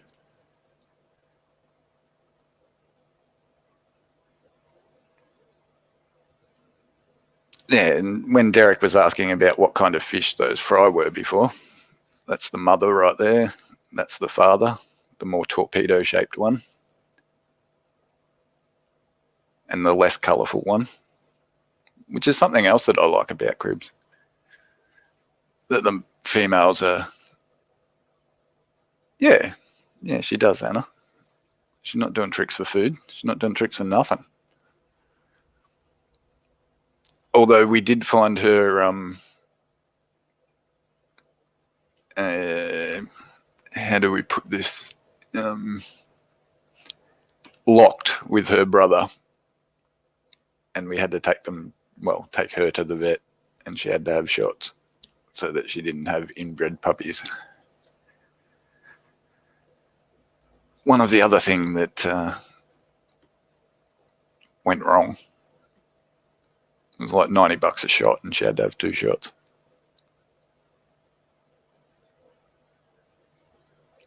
She's supposed to get with the grey dog, but not yet. She's still a bit young. I think she's only about 8 or 9 months old.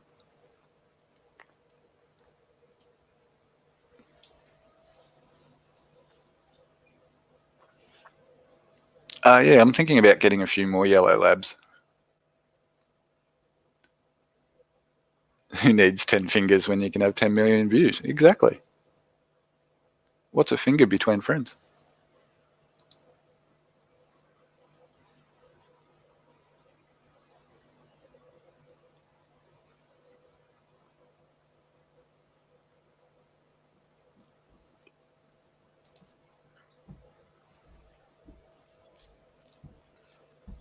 Yeah, having 10 fingers is overrated. When do you use your little one? Hardly ever. Just sacrifice it. You'll be all right. Sounds like Derek's back. Hey, I'm back.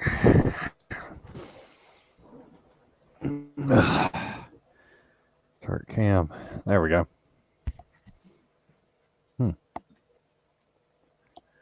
Yeah, that's another thing that I like about cichlids. They're not going to take my fingers off.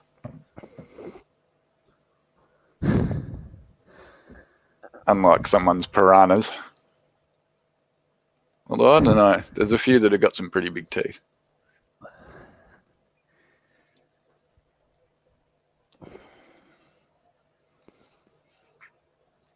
So you got a coffee and everything, Derek? Yep. Awesome. Because I'm going to leave you to entertain this mob while I go and wrestle a crocodile and grab a drink of my own. Okie dokie. So I'll be back in just a sec.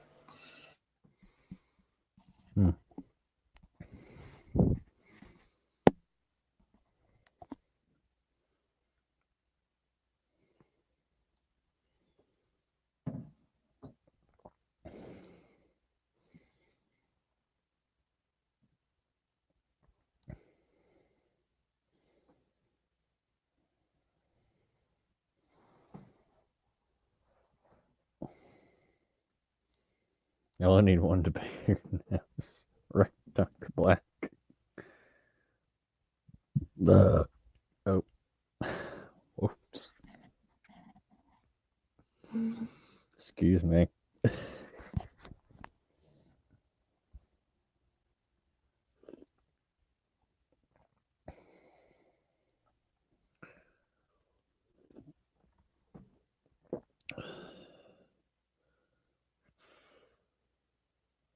Oh.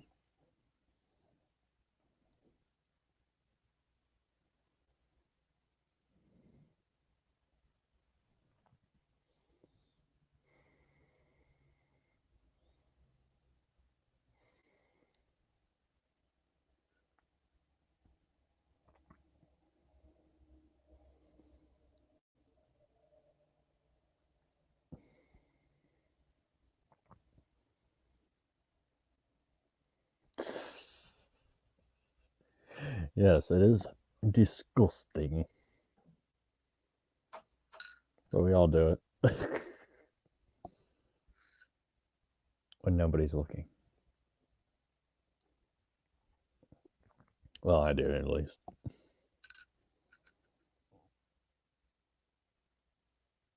Oh, God. Fish room fever.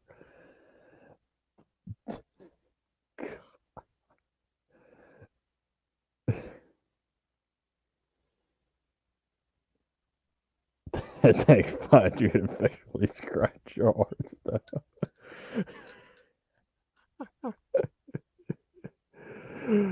Oh, God. Damn.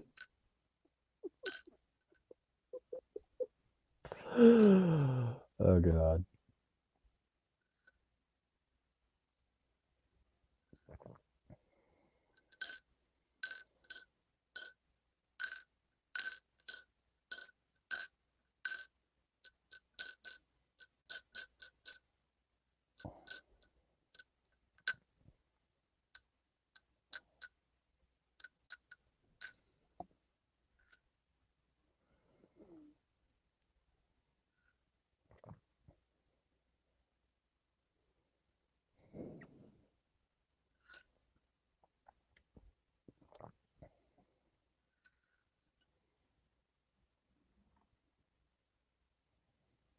Mm-hmm.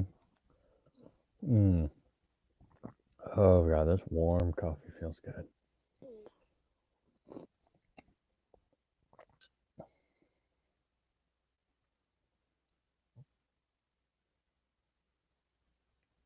Did Thirsty ever figure out if you figure out that it doesn't have any sound?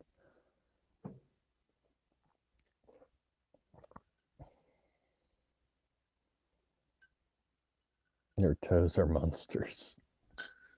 The stuff that lives on your toes is monsters.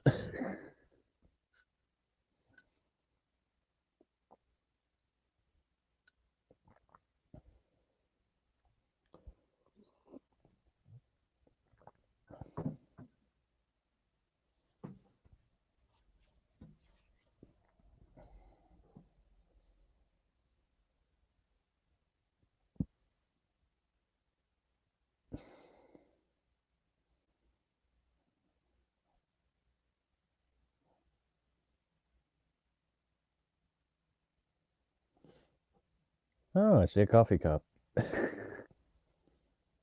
That's cool.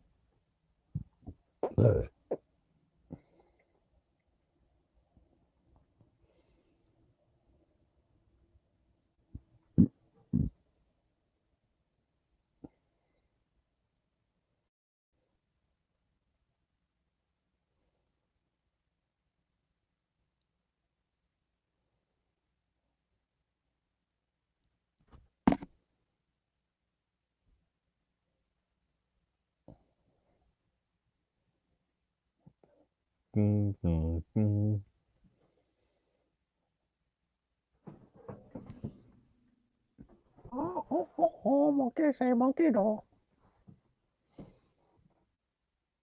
Oh, God, my. Oh.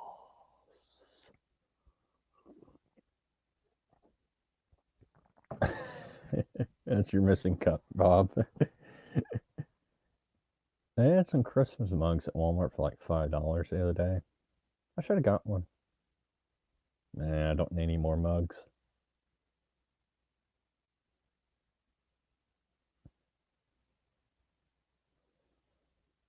Okay, Thirsty showing us something. Was that smoke?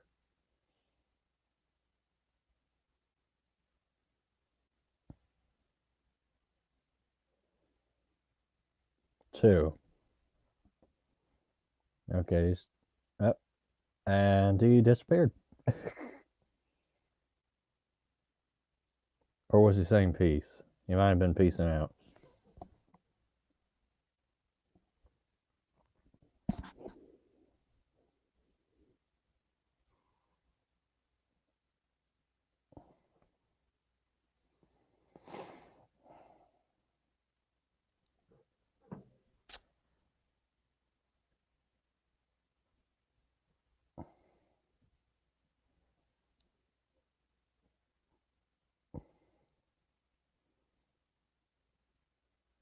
There. Well, if you, I mean, you could paint him a little faster by just not giving a. That's not you, Pam. He was signing off. I came back just in time to see Rabbit disappear. Yeah. Pam's trying to finish up the damn fish. Away.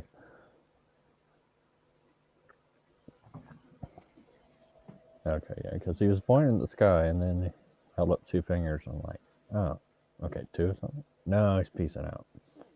Where do I get my stones for aquascaping your tanks? Wherever I find them, Zen. If I think it's interesting, I pick it up and I take it. Mm-hmm.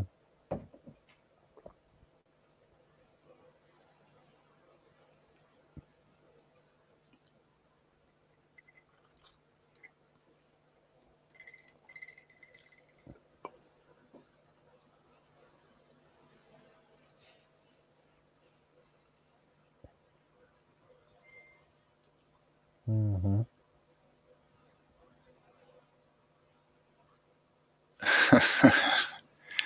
Yeah, Pam.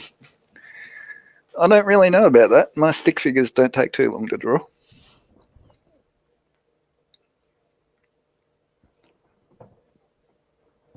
The life of an artist.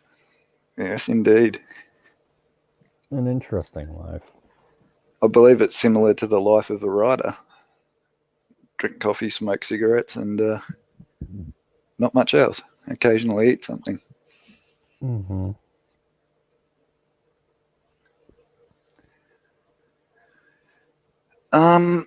Then, unless your pH is low to begin with and your water's soft, I wouldn't worry about it at all.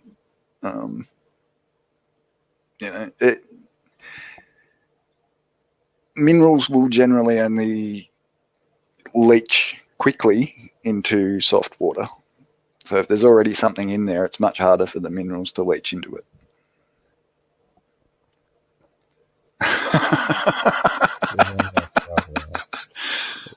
James. Yeah, probably a little bit less appropriate.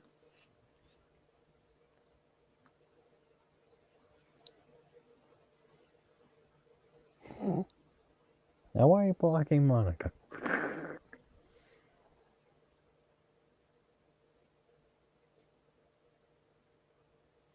Yeah, I've never found pH to be too worrying because I think fish can. The white one isn't more. Dr. Black, but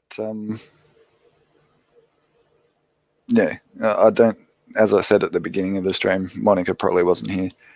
I don't have a web camera yet, as I've hit a series of financial calamities. So, we'll scrape by until I think I worked out financially on the 29th. I should be back in a position to be able to do some things like buy a new camera. So once I do that, sure thing. I'll show her as much as you want. Oh, so we're getting into that.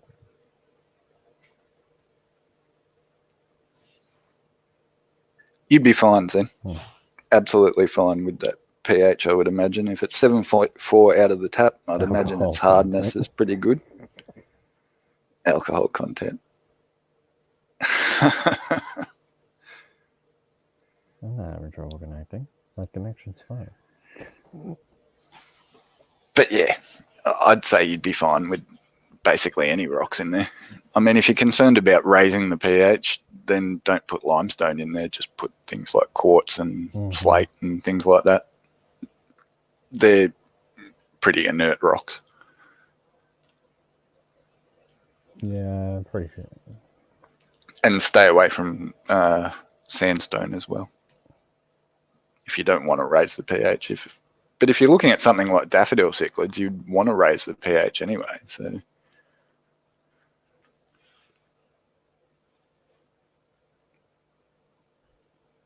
yeah, Monica, I don't know what you're talking about.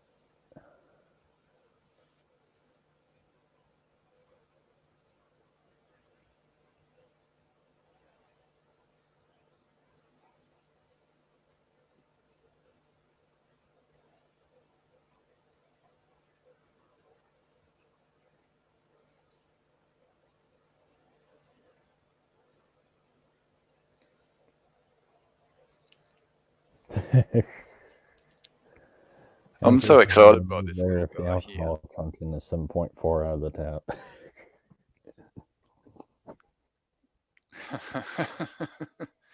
Zen, slate from the fish store is no different to slate from your garden.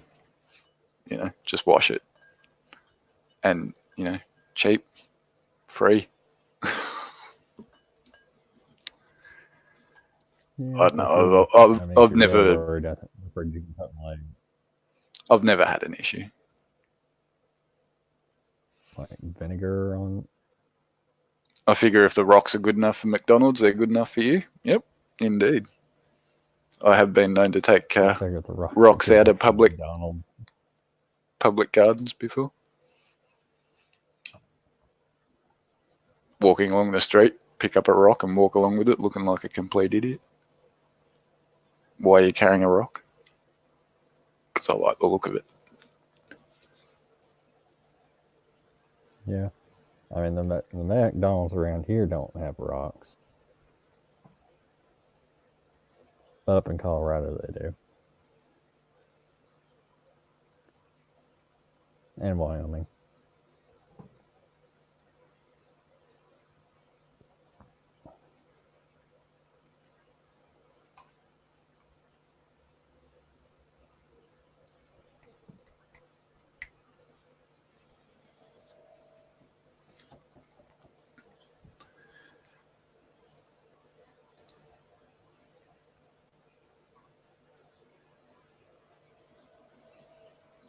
Felt.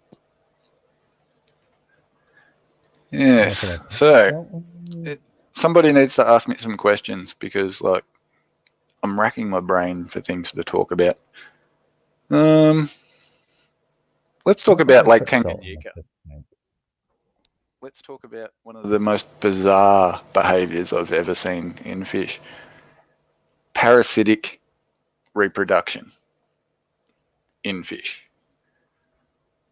So I think it's the cuckoo cat, and whatever cat is native to Lake Tanganyika. Actually, while it's eating the eggs of the cichlids, the mouth-brooding cichlids that are breeding, it comes along and eats their eggs and then lay their own eggs there so that the mouth-brooding cichlids pick them up and mouth-brood them. But while they're mouth-brooding them, the catfish actually eat the cichlid fry that are left in there because they're bigger and big enough to actually eat them. So secret underground entrance. So she ends up raising the children of the catfish that were eating her own eggs. It's a bizarre little situation in nature. Yeah, I thought it was cuckoo cats. It's pretty amazing watching these big fat catfish inside a cichlid's mouth. And she doesn't know any better. And even when they come out, she doesn't know any better. Although clearly they don't look like her other fry if she's ever successfully bred. Yes, we did in the backyard to get thirsty, right? Yeah, Rabbit, the cricket was awesome, mate. That's why it's called a Happy Meal. Okay. McDonald's where you go to get your rocks off.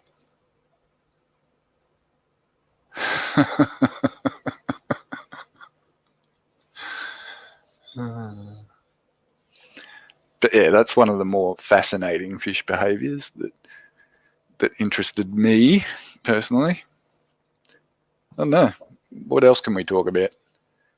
Or we could just wrap it up. I mean, it must be getting late for my American friends. Yeah, I mean, it's like 15 minutes to midnight here, but Yeah, I'm not doing anything particularly interesting anyway. And while I'm sitting here talking to you, I'm not thinking about all the jobs that I have to do around the fish. It's helping me to procrastinate, which generally I don't need much help with. I mean, I probably should do a water change and a gravel vac on my tank, but I don't want to mess The McDonald's Rocks Off special. What are you getting that, FRF? Question, do you get sad when a long time fish dies or just buy another? I get sad. And I buy another fish, yes, exactly. Mm-hmm. Basically what Fish Room Fever said, both. But yeah, I definitely get sad. Like when Grover goes, blue dolphins generally live for around 10 years, so I've probably got about another 6 years with him, maybe another 8, if I look after him really good. But when he goes, I'll be shattered. I was shattered when the big male betta Cookie Monster died. I was heartbroken, but I knew it was going to happen. Like, fish don't live forever. Bettas generally live 3 to 5 years. I had him, it would have been close to 5. Mm-hmm. But especially with a personable fish like a betta or a cichlid, yeah, definitely I get sad. Because I've found that bettas are one of the more interactive fish out there, mainly because they're kept by themselves. Mm-hmm. So, you know, they don't really have much to interact with except you. Yeah. I thought it was just me who gets sad. My kids laugh at me. Thanks for reminding me of TCG, my big Oh, yeah. on his deathbed. Oh, sorry to hear that, Dr. Black. And Dr. Black shared a picture and a little quick video of what was going on our Google Hangouts. And, yeah, it's not looking good. I'm so sorry, mate. It's it's just heartbreaking when you watch something like that happen and there's not much you can do about it. Well, they won't be laughing at you when something of theirs dies. There.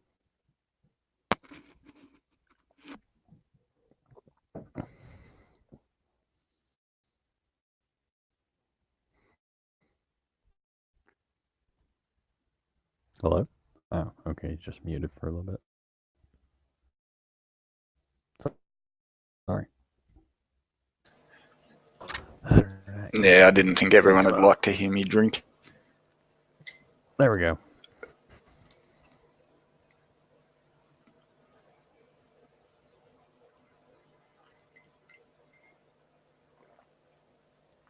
Indeed, Dr. Black. Mm-hmm. But you still have the female rib, right? The little one? With crisis comes opportunity. That's true. I mean, that's why I decided not to name my, 50 guppies I have in my tank. There would have been slurping comments. Yeah, probably. That's why I tend to quickly mute myself while I have a drink. I mean, once the webcam's here, there's no point doing that. Oh, okay. And that's the 40 before I moved it. Sitting on the kitchen bench. Guppy 1, Guppy 2, Guppy 3. Yeah. When things that aren't particularly intelligent die, I tend to feel it a lot less. But yeah. Yeah, Stephanie, Guppy 1, Guppy 2, Guppy 3. Yeah, in with the other 5 big cichlids. Okay. And number 2, I wouldn't even be able to think of 50 names. Why don't you get a terror off Mr. Rabbit there?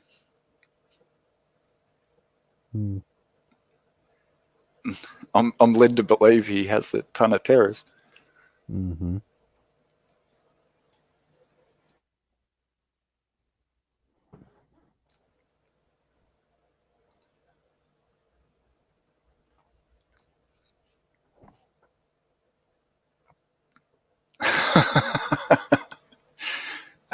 No, James. I credit you with at least as much intelligence as your average cichlid. So, Rob, how do the import restrictions in Australia affect you with the fish keeping? They don't allow me to get the fish that I want. That's basically how they affect me. For a lot of fish, it's not an issue. But yeah, some of the ones that I want the most are some of the ones that I can't get my hands on. Yeah. Mm-hmm. But y'all have like tons of native species that you can actually go out and just get out of the rivers. Yeah, there's that too. Yeah, exactly, James. Exactly. Hashtag Bashir. How is Bam Bam? Yeah. Is he eating up good? You better be. Kind of sketchy over here to get native fish. Some states allow it, some states don't. And but do they let you fish? That's the question. Like, can you go fishing and catch fish? Well, then what's the difference between eating one and putting one in a tank? I'm not sure. In both cases, they're removed from nature. In one case, the fish gets to continue to live. Fat little thing trying to eat me out of the house. Good, James. Good. Yeah, I think it's mostly to keep like fish-related diseases from just like killing the populations. I think that's the big thing mainly.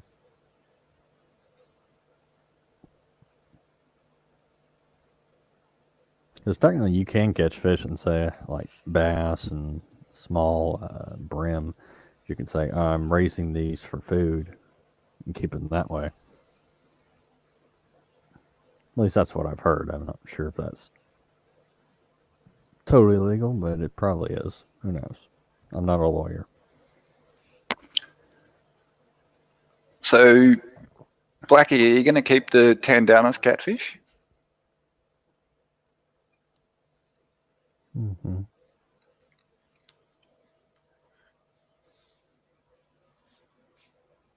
And if so, what are you going to chuck in there with them?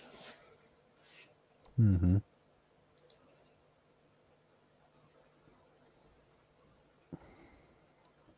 I mean, it's like crazy. Like, there's only like 2 states in the U.S. you can get piranhas, which is Tennessee and Wisconsin.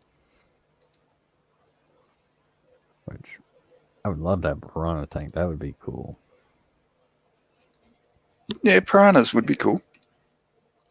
Also something that I never see over here, so I would assume would be banned here. Not quite sure why.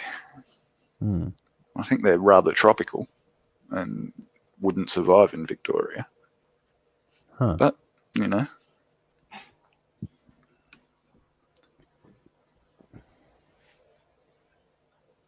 Yeah.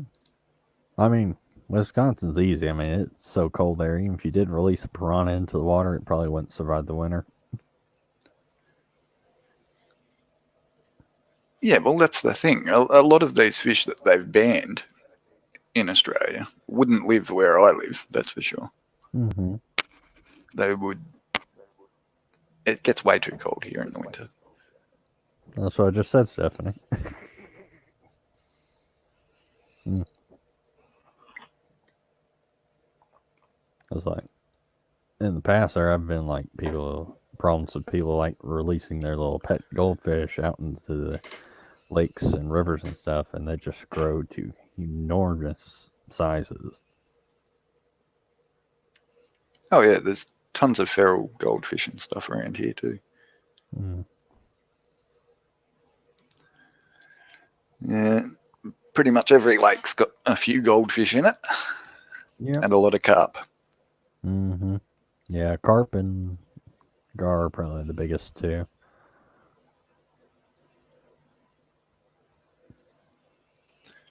But yeah, you guys have got some cool little sunfish and things like that you guys Mhm. can get hold of over there.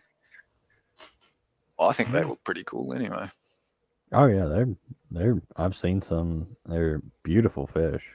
Yeah. Yeah, I think people tend to go for the common fish that they find in the fish store and don't generally look at natives. Yeah. Where I live, the only native fish that I've ever seen for sale here is Murray cod. No, And- they're eat crap. Most bottom feeding fish eat crap. Yeah, pretty much. So yeah, Oh, yeah. and Murray cod aren't really suitable for an aquarium, not permanently anyway. I mean, they just get too big. They are an absolutely massive fish. Mm-hmm.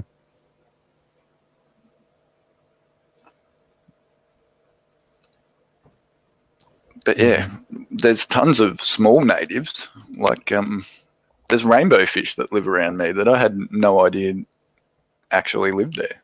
You never see them, ever. Mm-hmm. Little pygmy perch, things like that. Yeah. That would, well, the rainbows definitely do well in an aquarium. The pygmy perch do well in an aquarium. There's no reason not to keep them. And they're quite pretty. I've seen people keep like small brim or sunfish, and they can be pretty aggressive for a little fish. A lot of fish can be, especially predatory fish. They can be aggressive, but kept with themselves, they're generally all right. Mm-hmm. I found English perch were quite placid actually, and quite pretty for an invasive species. Kept them with some turtles for a while. Yeah. And some of the catfish that Blacky's got, the Tandana eel-tailed catfish. Yeah, I'm not saying you can't keep a Murray cod in an aquarium, GRB. You just need a really big aquarium, and most people don't have that.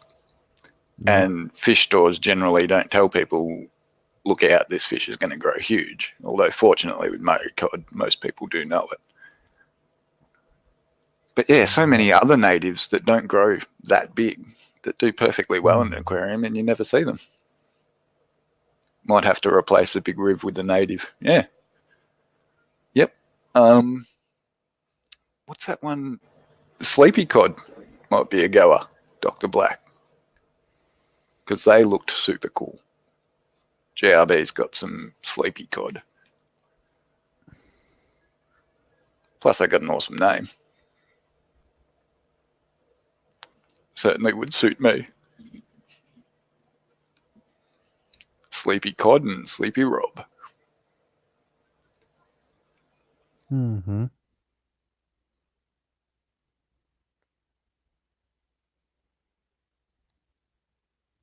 Yeah, cod. Yeah, that's a different.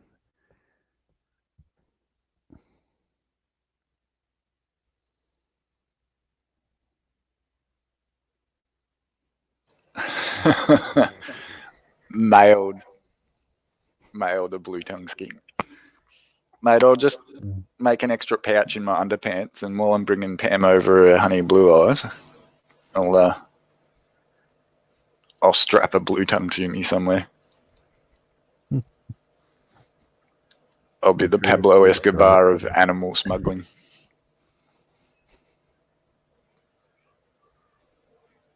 Mm-hmm.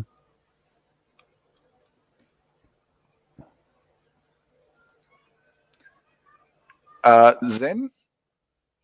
Oh yeah, purple spot gudgeons. How are they going to go with the catfish though, mate? You'll have to get rid of the catfish, so I'll eat it. Zen Ginger, question, awesome. If I had a giant aquarium or pond, indoors or out, what would you stock it with? I actually know the answer to that off the top of my head because I've thought about it for when I build my house. And what I intend to do is to put an atrium in the middle of the house, covered, and stock it. Have an indoor pond, I don't know, basically the size of an average living room, and stock it with African cichlids so that I can swim with them. Yeah. Yeah, if I had an indoor pond, I would like to get some vampire tetras. It's like, that is like the coolest, scariest fish I have seen to date.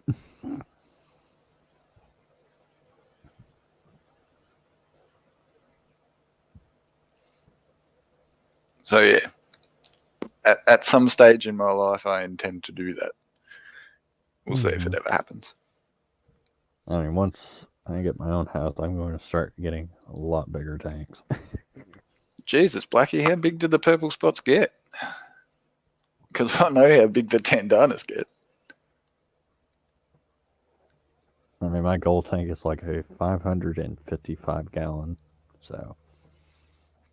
Yeah, that'd be nice. Mm-hmm.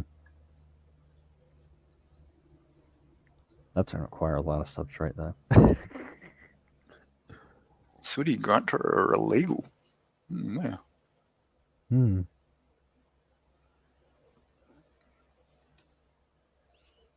Oh no, I might have to have a look at these purple spot gudgeons.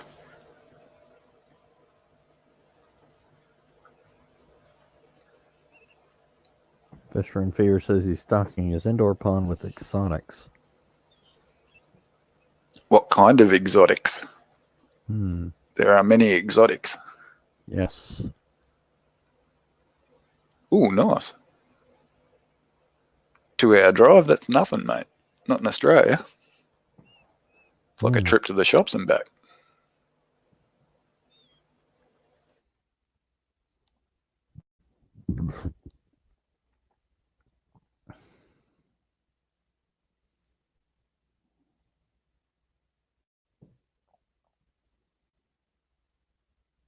Hmm. Yeah, Bike's pond would be cool. That is pretty big, mate. 10 inches.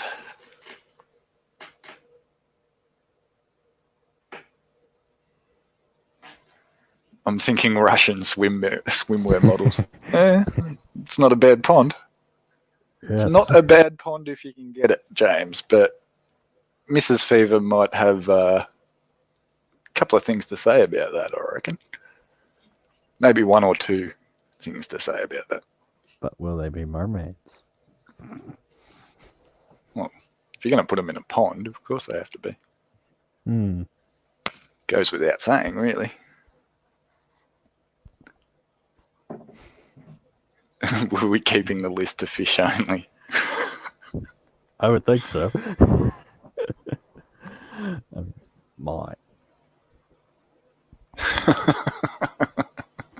I don't think my future girlfriend is going to want me to have a pond full of women.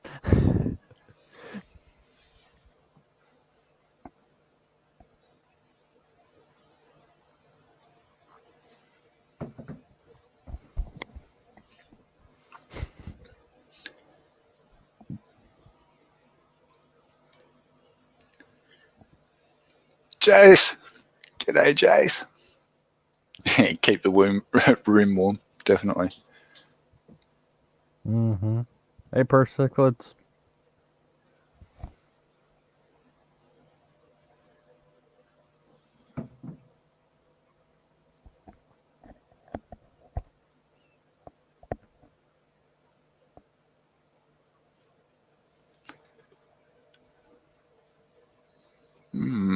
But yeah, I'm trying to decide on what fish I want to keep at the moment. There's so many options and Oh yeah. so many people trying to palm fish onto me. Some trying to sell them, some trying to just give them away. I think I've got enough peacock cichlids there. I don't think I need more. Another bloke's trying to sell me some Madagascar cichlids, which are quite beautiful fish, for $20 each, which is pretty cheap. About 6 centimeters long, I think. Thank you, Bob. That's a good idea. GoFundMe for Pam 54 Punchy. Yep.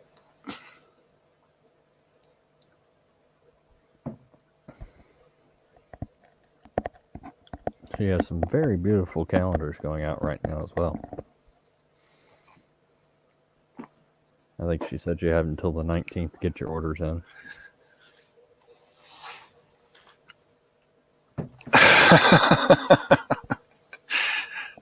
Yeah, Jace. I don't know. Enough for now. I don't know. Peacock cichlids. How dare I? There's Kanji's GoFundMe. Thank you, Bob. You're awesome. I do want more dolphins, though, mate. Yeah, Zen. I told you that the daffodil cichlids were pretty cool.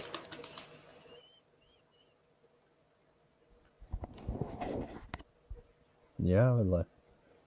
Yeah, that's a little bit smaller, isn't it, Blacky? I still need to get some And pencil that's tip at for fully some grown more. too. You're unlikely to catch them fully grown.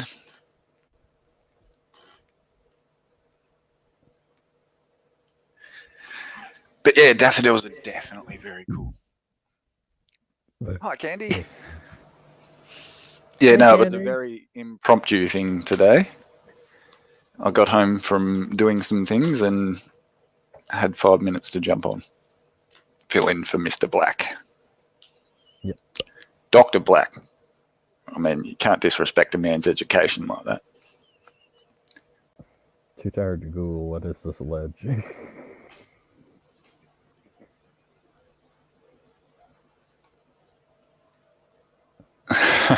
Legend. Australians tend to like to either shorten words or make them longer. Yeah, y'all have some interesting words. Yeah, we do. We're a long way away from you guys, so it's kind of natural. Geez, look at England. You drive half an hour and people have got a completely different accent. Okay, Pam only has 15 extra calendars left. Get them while they're hot.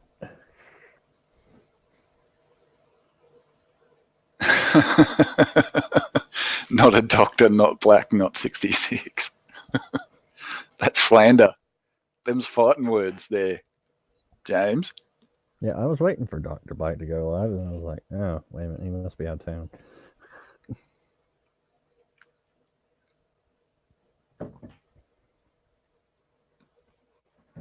I've still yet to check out the art store in my town.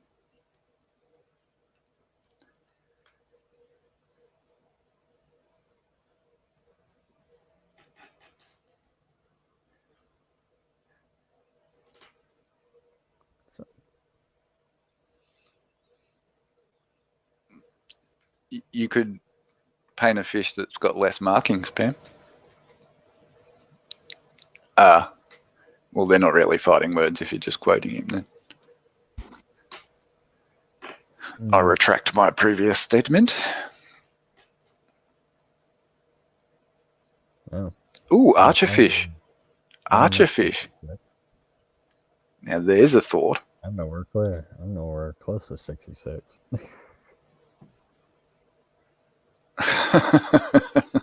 Yeah, an albino fish for sure. Although I suppose any fish with solid colour would be just as easy, I would imagine. Mm-hmm.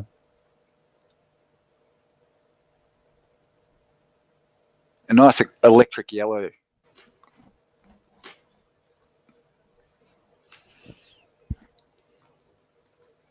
That'd actually be super quick. Most of it would be yellow.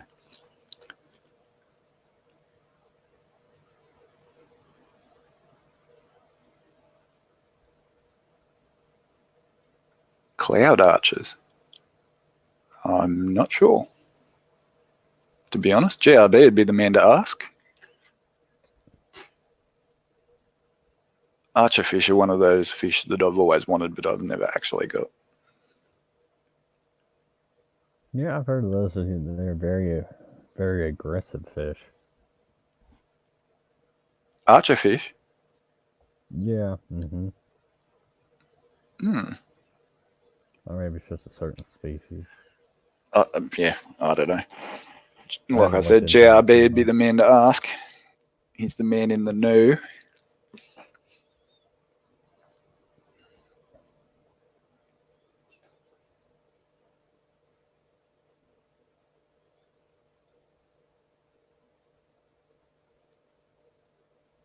Mm-hmm. Pammy, if I had money, I'd totally be buying one of your calendars. But I am, like I said earlier, a bit strapped at the moment. Slightly smaller version. Okay, cool. I'll see if my sister wants to order one. So they must be like New Guinean or something, if they're not the Australian ones. New Guinea. New Guinea. Papua New Guinea. Southeast Asia. Mm-hmm. Myanmar. Well, there we go. Yeah, it's crazy. We're almost to the middle of November. And it's like, where the hell did the months go? We're all skin. Yeah. Yep. Comes with the fish keeping hobby, I think. Mm-hmm. You spend all your money while you've got it, and then tragedy happens, and you're like, oh, shit. I've got no money left. I spent it all on fish. I spent my backup money on fish. Yeah, I spend all my money on gas. On what, sorry? Gas. Gas. Yeah. Or petrol, y'all say. Yeah. No, I understand what you mean when you say gas, though. We get enough American TV and movies over here to cotton onto both. My last girlfriend was actually British, and she used to bag me out all the time about how much Americanisms have crept into Australian language. Apparently, it's not the King's English anymore, or the Queen's English. Oh, really? Oh, I feel so sorry for her. What? They don't know what a block is, like a city block. They don't have them. They don't know what a yard is, because that's a garden. A yard is a old measurement of distance to them. Oh. Personally, I think Australian is a perfectly fine language. Language has some very weird words and certain, like, Have you ever been to England? Have you heard Cockney people speak? Not some of been the to stuff England, that they say, if that's the King's English. I mean, I've watched a few British television shows, so I know some of the language.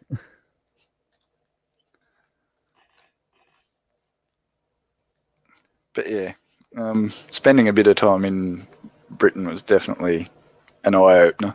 The difference in accents in such a short distance, like physical distance, is amazing.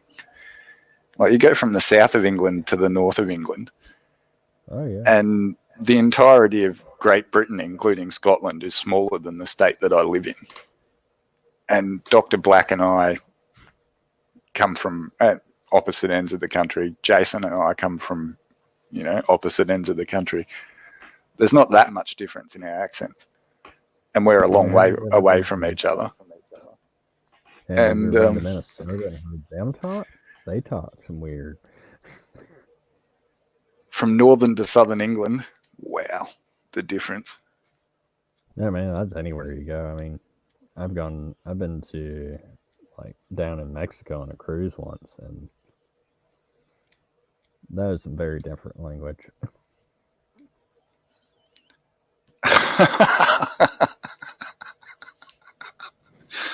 Oh, Pam. That's brilliant. Absolutely brilliant. I just imagine Mark Wahlberg doing that, saying that in that accent he used in The Departed. Cockies. Car keys. Someone get my car keys. If everybody say that for real, I'd be like, what the fuck? Yeah, I suppose America's kind of the same too. You guys have got a lot of different accents. Australia just seems to have one with very minor variations. Yeah, I can't tell the difference anyway. I mean, And I can certainly North tell the and difference South is between someone from totally Tennessee and different. someone from Boston. No, what I'm saying, you can definitely tell if a person's from the South in the U.S. or whether they're from the North, because they'll speak way totally different. Just like the South, we'll say y'all a lot. Up north, they won't say that at all. Tennessee doesn't have an accent. No, I tend to find wherever you live generally doesn't tend to have an accent at all. Sure it does, Bob. It's Southern. It's a Southern accent.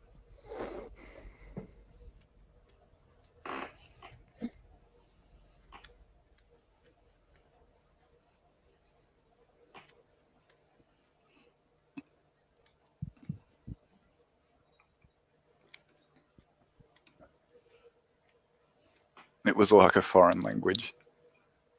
Now, if you want to hear a foreign language, go hear somebody speak Cajun. Yeah, I was going to say go to Louisiana. Now, They have to subtitle those swamp hunter TV programs because you just can't understand what they're saying. Yeah, no, it's just like, yeah. What What the hell did you just say? I can make most of what they're saying, except for like one episode where they like had one guy talking French where I could not understand it. Well, that's the thing, isn't it? That's sort of a combination of a French accent mixed with an American accent. No, swamp people, Bob. He's talking about swamp people. I don't know, whichever one where they hunt the gators. That's swamp people. I think swamp monsters something entirely different. Smile and nod. Yeah, yep. Yeah, I've got to admit, I was like that in Glasgow. Yeah, it was one place in England that I really couldn't understand most people. Mm-hmm. That really thick Glaswegian accent, it's really hard to understand sometimes. Especially the poorer people. Sausages. Mm-hmm. Pam's saying she needs me to add subtitles to my videos. Well, she might.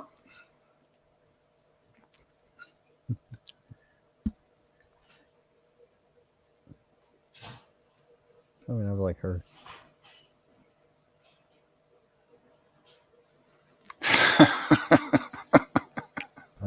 Right now, I don't know if I'd want to go visit England. Why's that? So, they're not in the best of shape. Oh, they're fine. Mm. They're fine. They're just angry, and they've got lots to be angry about. Mm-hmm. You know, no matter whether you're for or against Brexit, the politicians have stuffed around both sides so much trying to please everybody that, you know, absolutely nothing has been done. And the people are getting pretty angry about it, both sides. Mm-hmm. Yep. I was But, at you a know. hotel in Florida, and they came to the door and was talking to me, and I honestly couldn't understand her at all.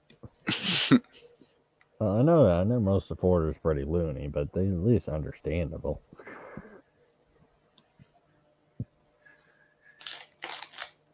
It is awkward though, isn't it, when you can't understand somebody and they're talking to you, and you're like, do I tell them that I can't understand a word that they're saying and, you know, risk offending them, or do I just smile and nod and look like an idiot when they're asking me to do something and I don't actually, you know, respond? It's a tough position to be put in. Yeah, I mean,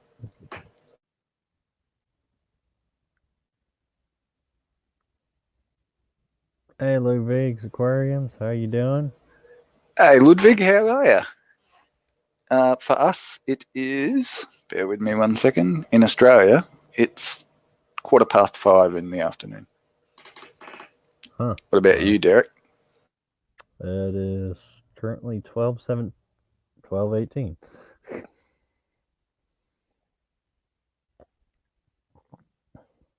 a.m.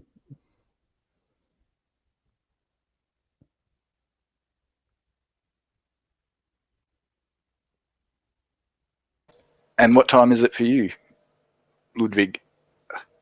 Over there in Sweden, isn't it? I think. From memory. Ah, it's in Sweden. You just woke up. I would imagine so. And I was on a god lady asked me where I was from. I told her Oregon, and she told me I was pronouncing Oregon wrong. Okay, how do you pronounce it? I've never been to Oregon.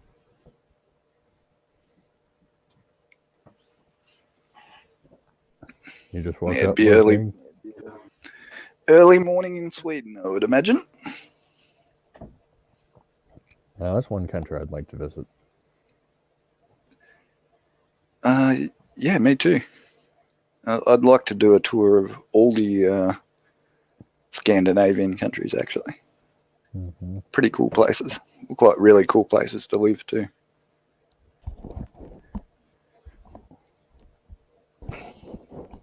Denmark, Sweden, Finland.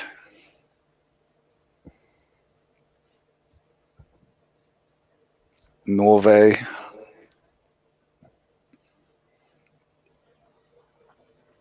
I mean, yeah. I mean, they say Mississippi's hard to spell if you're not from Mississippi, which is, I guess, somewhat true, but I can spell it just fine.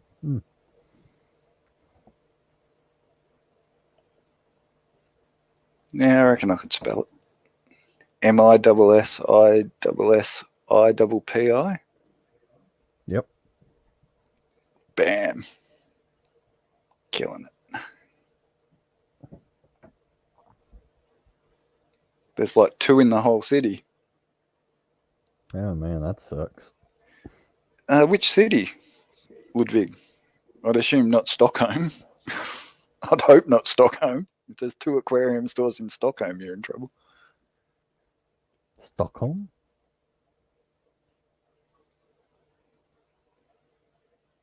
Ludwig von Zolda. Swing by Russia on the way, gonna need extra pouches. Yeah, I'll have to sew some more in, I reckon. You have to get some latex. Yeah.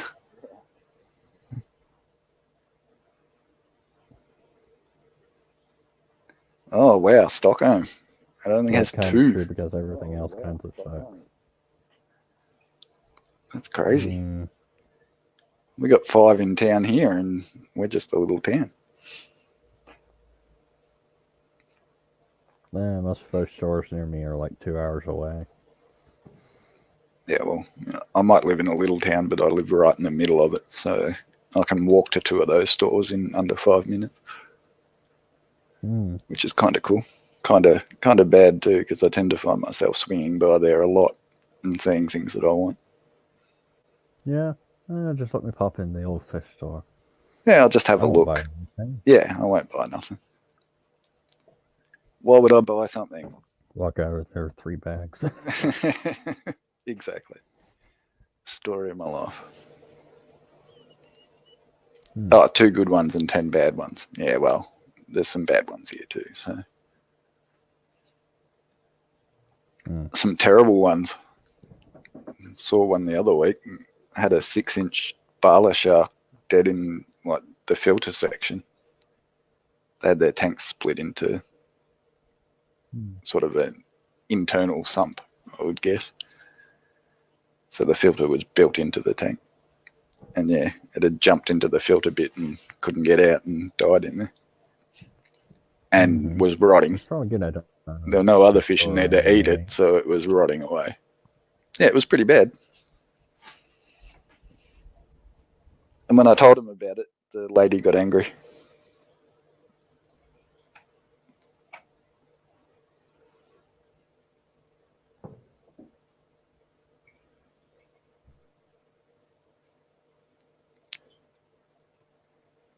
Look, I hadn't noticed it.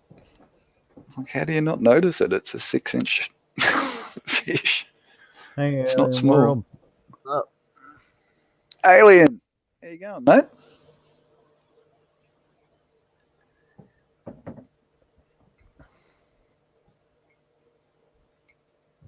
Yeah. I do need to get some more fish food. That needs to be on the next list.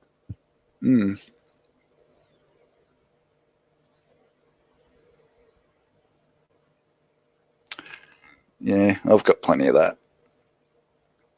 Got stacks of frozen food in the freezer, and flake food's getting a bit low.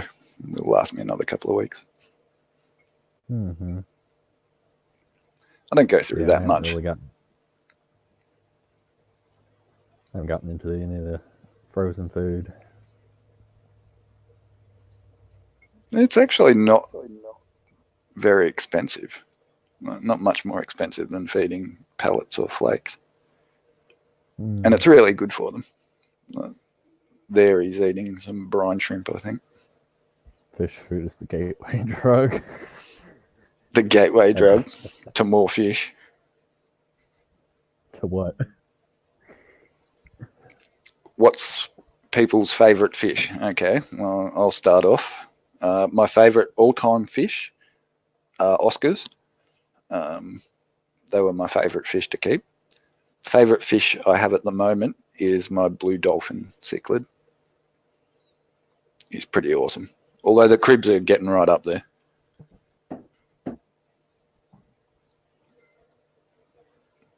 What about you, Derek? What's your favourite fish?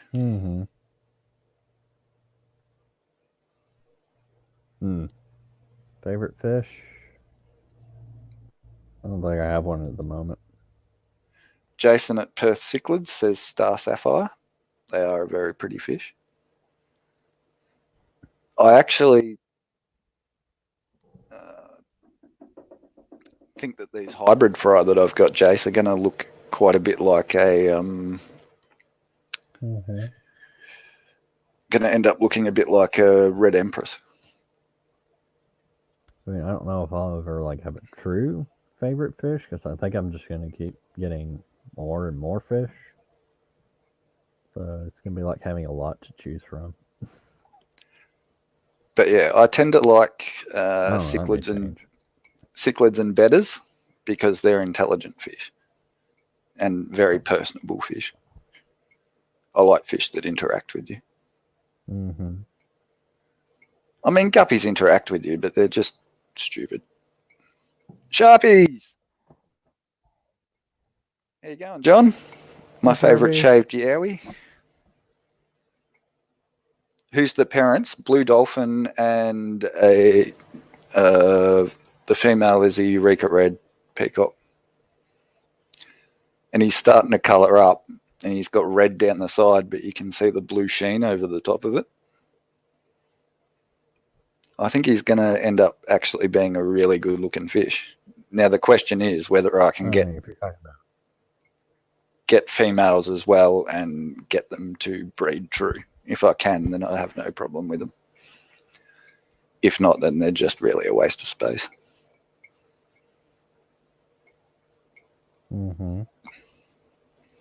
Because I mean, if my favorite fish to eat now, I like some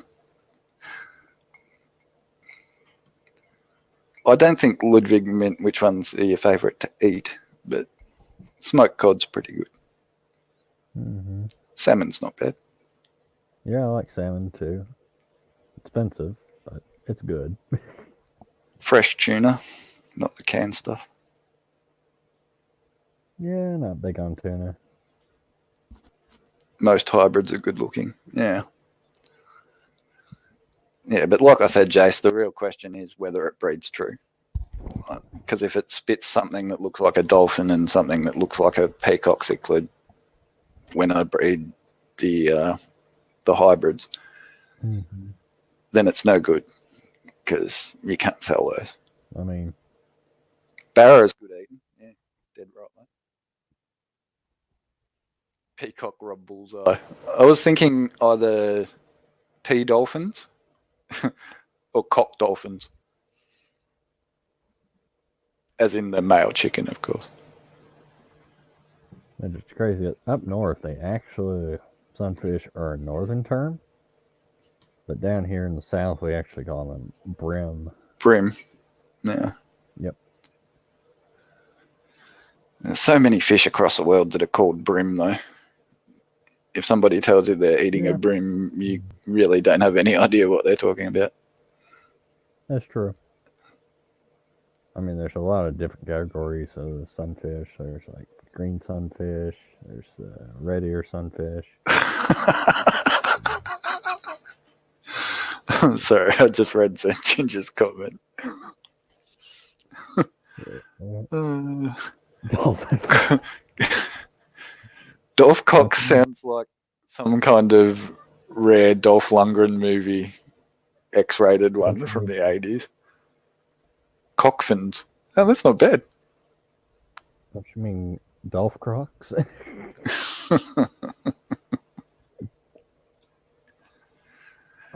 But yeah, and I don't know. Is it red sunfish? Or is it red something? Red sun. Oh, No, it's red ear sunfish, yeah. Because they actually get really big. Really nice eating size.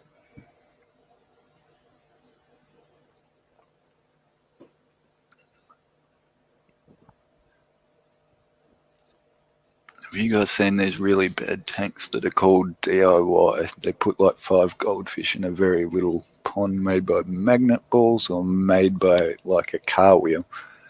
I can't say that I have, mate. I mean, I've heard It does of it. sound weird. I've never seen it personally. I mean, people will do that. Just to Yeah, I've get seen views. some really bad tanks, and I've seen some really good weird tanks. One of the best that I ever saw was built into a grand piano. Like, you know, not a Actually, I grand did. piano, a player piano, the taller ones. And so above the keyboard, you know, how they sort of sit up a bit. In that, he'd cut that out, and that was where the aquarium sat. And then he had one that sat down in the bottom bit as well. It was a really cool setup. Mm, But that wasn't, you know, bad. They were just aquariums put inside the piano. So. But it was cool. It was very, very cool. I have seen the old car wheel turned into an aquarium. It was a DIY video, and it was not good. How do you turn one into an aquarium? Apparently, took out Slightly the rim, puzzled. silicone the glass around the rim of the tire, both sides, and then just put water in it. And what, cut a hole in the top to get in and feed them? Yeah. Mm-hmm. Got a little hole. Interesting. Yeah. I don't think it's a very good way to keep fish. I don't know. No, neither do I. Because that rubber's not going to hold up forever.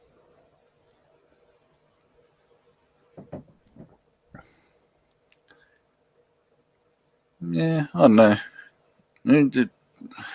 My main concern would be with how much surface area you have Yeah. for oxygen transfer. for gaseous exchange.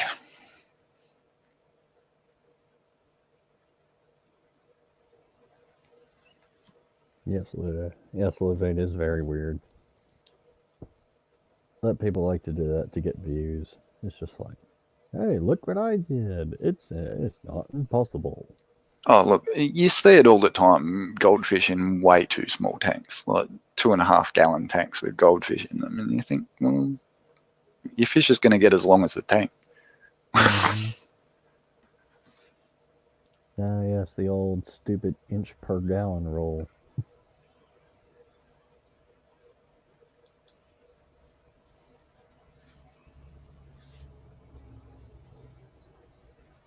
Yeah, rubber doesn't hold water forever. Old fiberglass boat, Uh-huh. yeah, they hold water perfectly. They're actually quite, I reckon they'd make a decent pond. Bury it in the ground. Right. That's right, Junior. They probably have tons of chemicals there. You put the fish in and they probably die with the next day. Yeah, I would imagine so, Sam. I wouldn't imagine that it'd be great. You know, there's also probably a bunch of, brake dust and stuff like that in there as well. And rubber's quite porous. Yeah, so all bathtubs scrubbing work. it won't fix it. In fact, what is it? Dr. Blacky has an old Yeah, I was bathtub just about to pond. say the same thing. Blacky's got a bathtub pond. I think he's got a few.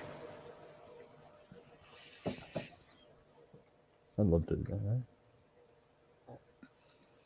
I mean, I'm sure I could go around my town and find a few hundred old bathtubs.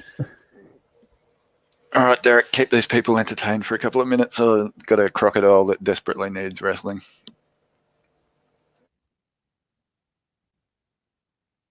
Okay, if I don't go out.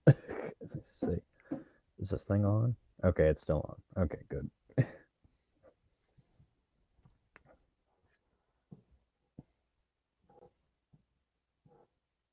Yep, yeah, we just mentioned that. Yep, it's pretty cool actually. I think it's nice. I'm pretty sure I could go around my town and just offer to take them off people's hands because our town has a lot of like old antebellum homes, and we probably have those big cast iron bathtubs. Oh, you got 3. Wow. Okay, Luke V, you saying goodbye? Saying goodbye? Goodbye. You have a nice day.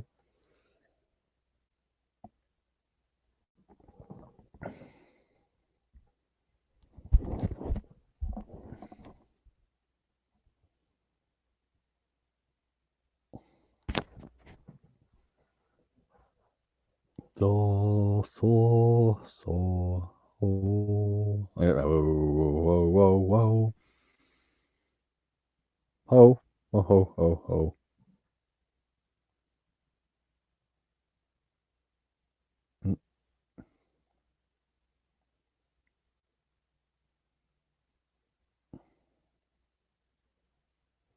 Excuse me, gentlemen. I gotta see what that is.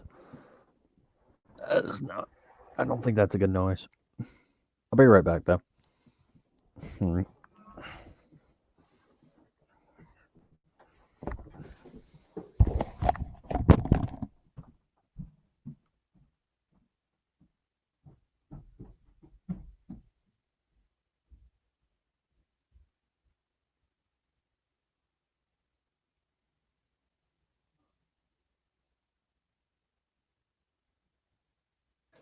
All right, I'm back. Wow. Derek had to go.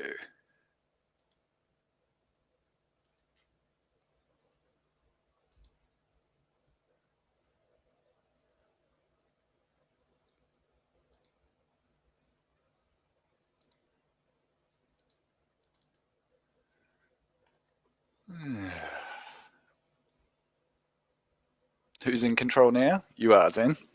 You are. You're in control. Direct us.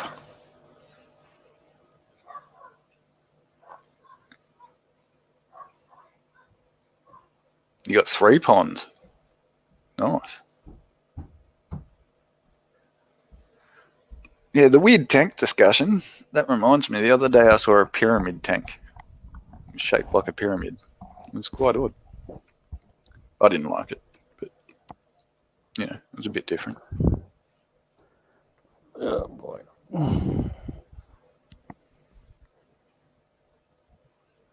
Sorry about that. I heard a noise downstairs.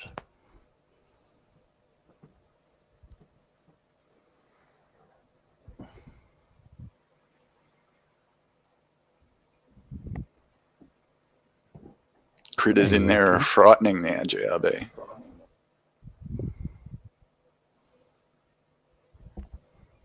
Tried the tub pond thing. Kids complain too much about having to use water conditioner and replace the shampoo. That is a problem. No, I think that's a really good idea. I'm actually starting to think if maybe I can find a cheap fiberglass boat somewhere that still floats. I reckon it'd make a pretty cool pond if you cut the seats and stuff out. Mm-hmm.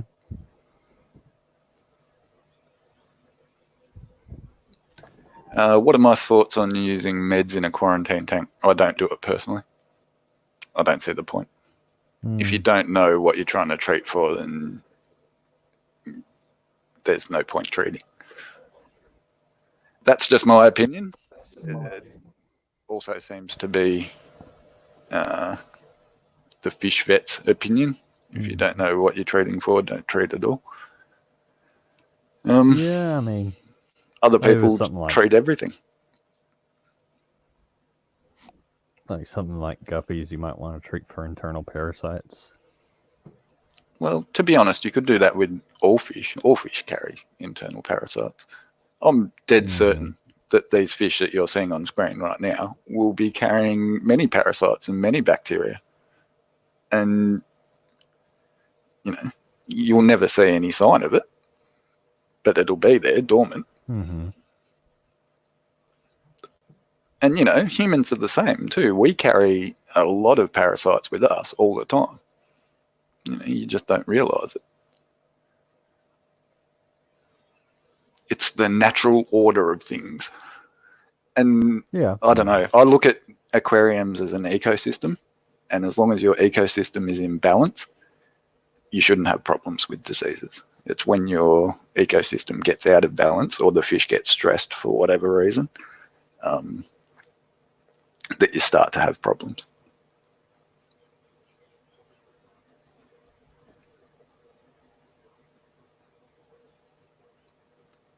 Yeah, John, exactly. We don't take meds if you aren't sick, so why would you do that? You're dead right.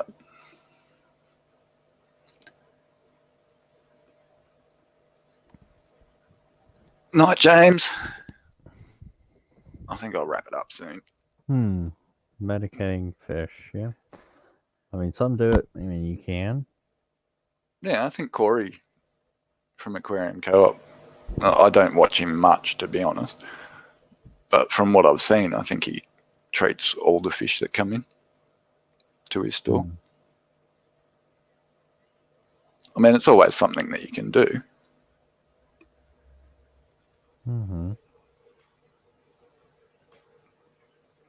I mean, even the fish stress, you could at least try to lower the stress first.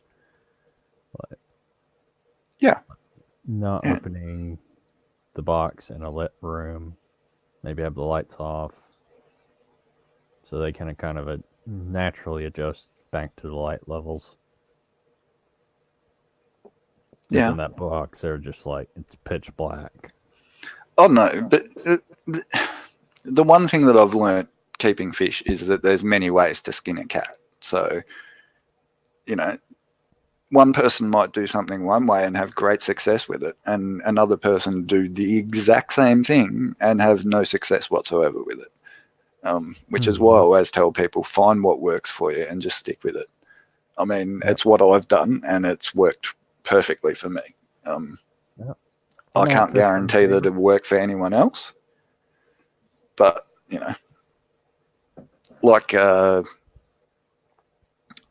can't remember who was saying it earlier, but they were talking about not ever having success with mixing South American and African cichlids. You know, sometimes it works, sometimes it doesn't. And it can be like that with all kinds of fish. Like my bristlenose killed his first partner. I think they had 2 clutches and then he killed her. Bristlenose aren't supposed to be aggressive fish. Well, not super aggressive to the point where they'll kill each other. Territorial, maybe. But Yeah, Corey does like to quarantine his fish and medicate them, but he is running a store, so it works for him.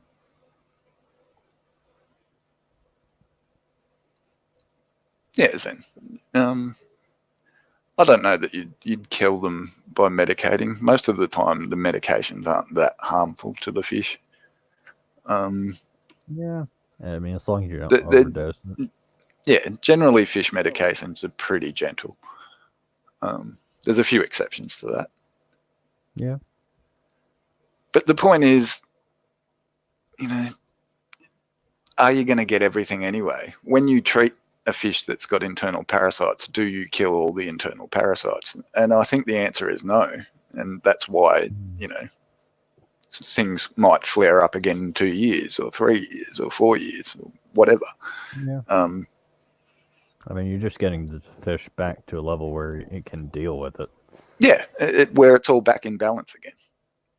Mm-hmm. And I think that is the key word when it comes to fish, or at least for me, is balance.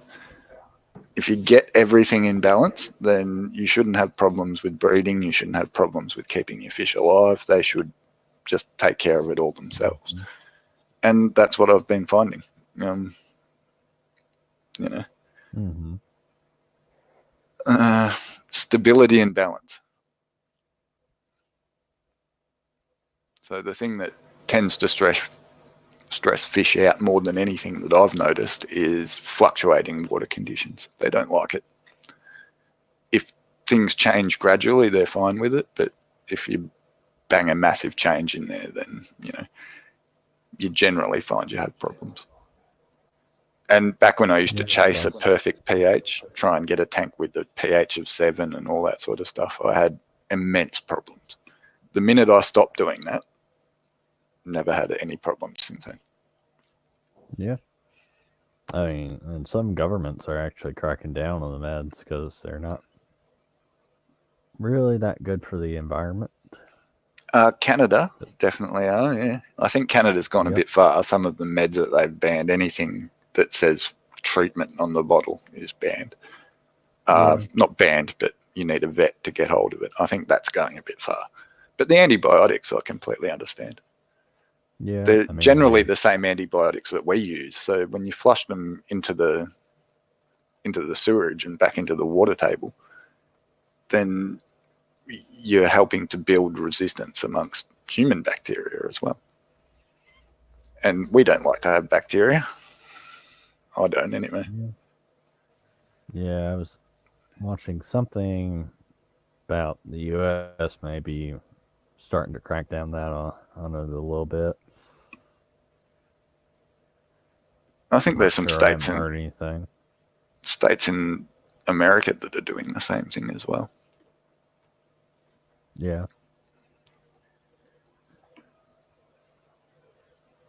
But nothing like that here yet. Be interesting when it does happen.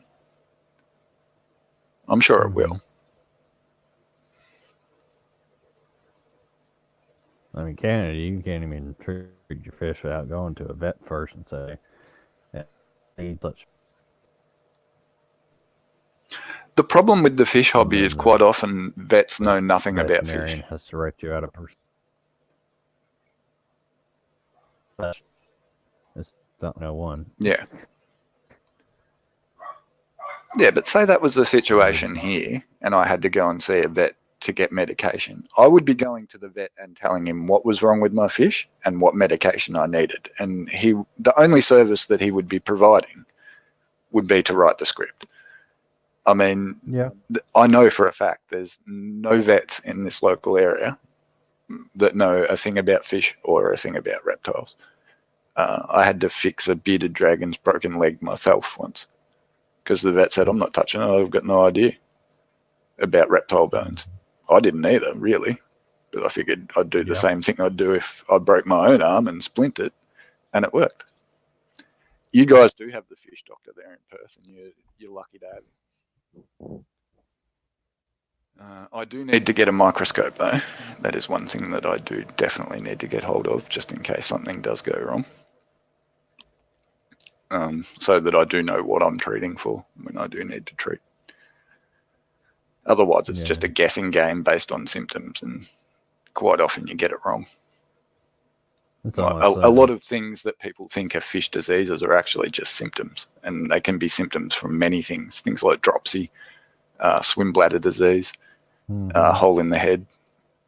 They're all not actually a disease. They're all symptoms of different bacterias, different, just even inflammations, constipation, pressing on organs and stuff like that.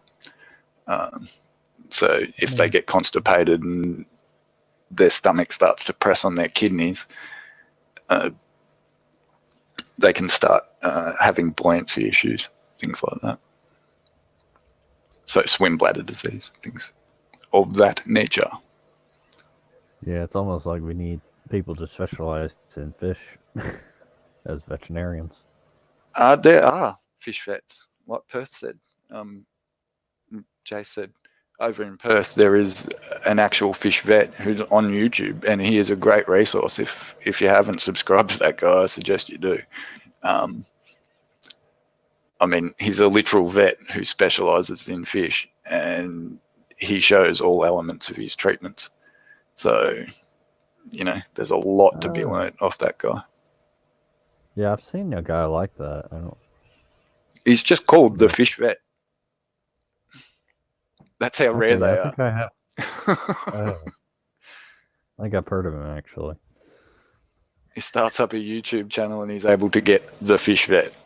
Got to be a pretty rare profession. Mm-hmm. There you go. Jace just linked it for people. It is an awesome resource.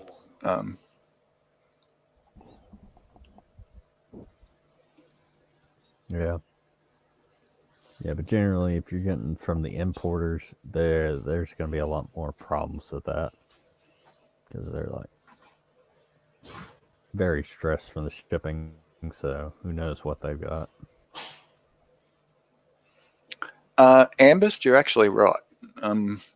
A lot of the stores do push medications on you that you don't need, and push medications on you for things that you don't know what is wrong with your fish. You go in there and you tell them a bunch of symptoms and they go, oh, here you go, here's some API General Cure. Now, they've got no idea if General Cure is going to work or not. They just want to sell you a bottle of it. Mm-hmm. You'd be surprised the number of things that can be fixed just by a simple thing like adding some aquarium salt, doing a water change. Honestly, that's your best medication.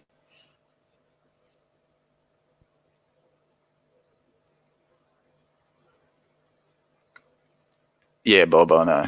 It's ridiculous, isn't it? I mean, this guy is a formerly trained scientist who specialises in fish. I wouldn't be arguing with him. Mm-hmm. I do ask him a lot of questions, though, and he's actually quite good at getting back to people as well.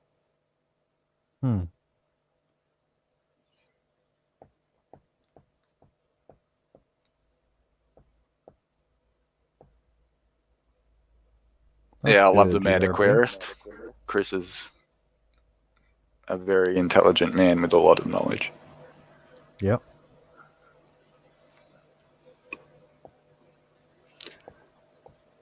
I assume you're talking about the aquarium salt and the water changes and not using medications to treat various diseases. Like this tank that we're looking at here, I had a heater failure in it. I bought a new flashy digital big 300-watt heater, and it died in a month. And it was really cold that night, and the temperature dropped by like 8 degrees or something overnight. And several of the fish were showing signs of fin damage, so what most people would diagnose as fin rot. I don't think it was. I think it was more of like a frostbite kind of thing. Mhm. Yeah. And all I did to fix that was to raise the temperature by, I think, 2 degrees over what it normally is, add a little bit of salt, and job done. Like, fixed itself within a day. Yeah, I mean, if you do clean water changes and just keep the temperature and stuff in check, I mean, it should clear up within a couple of days, most of the time. Yeah, Unless yeah, indeed. it has happened to be something real strong,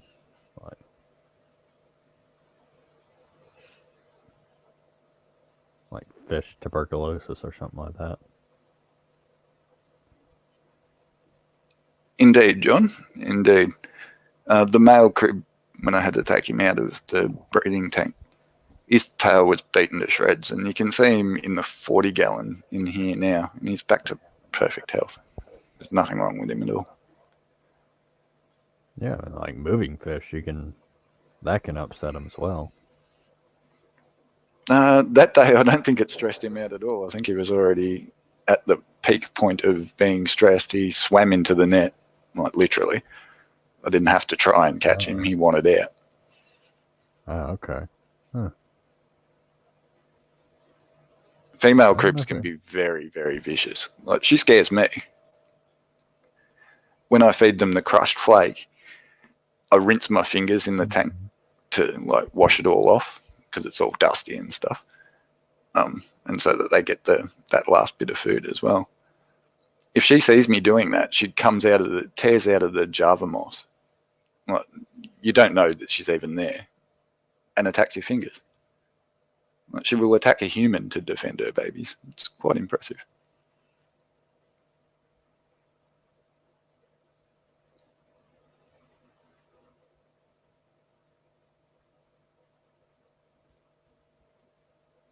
Mm-hmm. The Fish Doc has a couple of current and excellent vids on TB.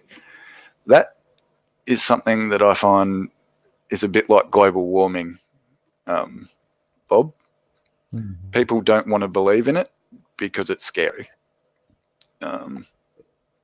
But the simple fact of the matter is TB is out there, fish TB, which isn't actually tuberculosis. It's gram-negative bacteria, very similar. It's out there and it's in everyone's tank. I will guarantee it. Yeah. Yeah. It doesn't get killed by chlorine in tap water. So it's in everyone's tank. And it's scary. Like, when it hits hard and it kills a lot of fish. I think the general scientific consensus at the moment is about 50% of fish deaths are caused by it. I mean, it's a very serious problem. I'm sure every one of those fish that you see right there are carrying it dormant. I probably have fish TB too. We probably are all carrying gram-negative bacteria of one description or another. Yeah, it probably is.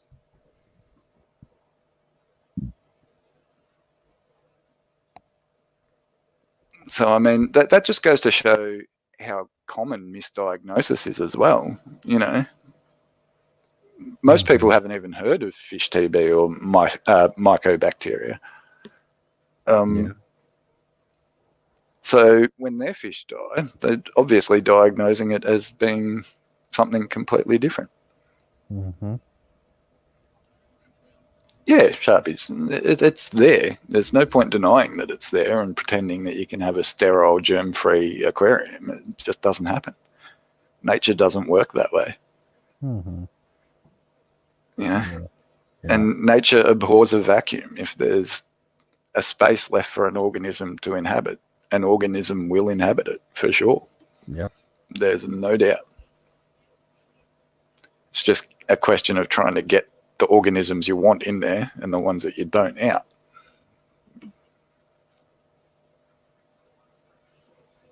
Should long-term aquarists get I feel contaminated after this conversation. Yeah, well, it's a bit scary, but not really because it's natural. Should long-term aquarists get tested? The test is actually quite difficult, GRB. I'm not 100% sure that they can pick it up on a general blood test.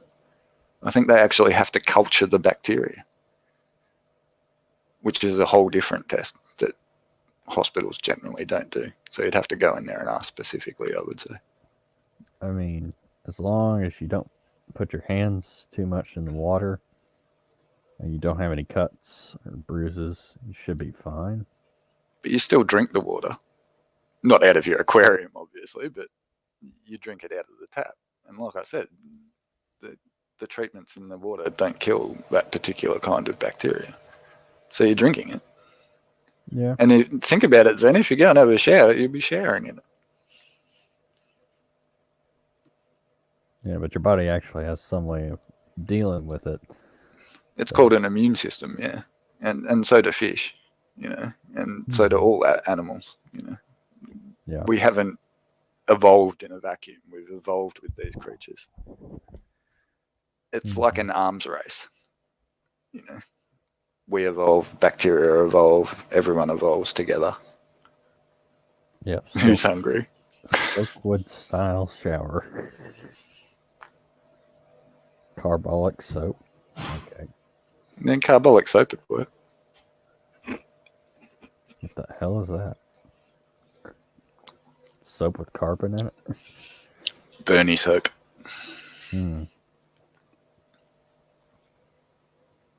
Doctor would just prescribe opiate general cure twice daily. What do you do? Drink it out of the bottle, GRB? Or put it in the bath and soak yourself in it for a while? That's what they like to do. Antibiotics. The actual treatment for it, GRB, I can tell you, is nasty. Very nasty. It takes a course of 4 different antibiotics and 7 months to treat in humans. I know this because I was researching it, seeing if I could come up with a way to treat it in fish based on how we treat it in humans. And whilst I think it would potentially be possible, it's nowhere near practical. Treating with 4 different antibiotics for 7 months to get rid of it. I can't see that kind of happening. So not for me anyway. It's just too much expense, too much effort, too much everything. And no guarantee that it'll work.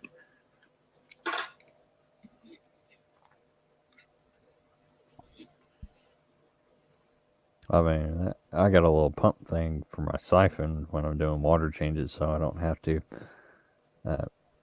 suck the hose.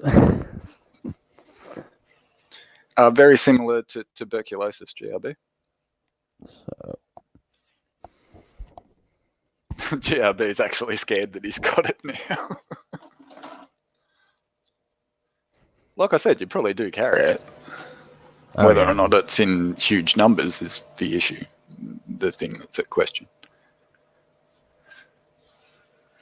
Like I said, you'd be surprised at the thing that people are carrying around. I never suck the hose, no need to. Yeah. There's Pam, no need to do that. I'm just going to shut the hell up right now.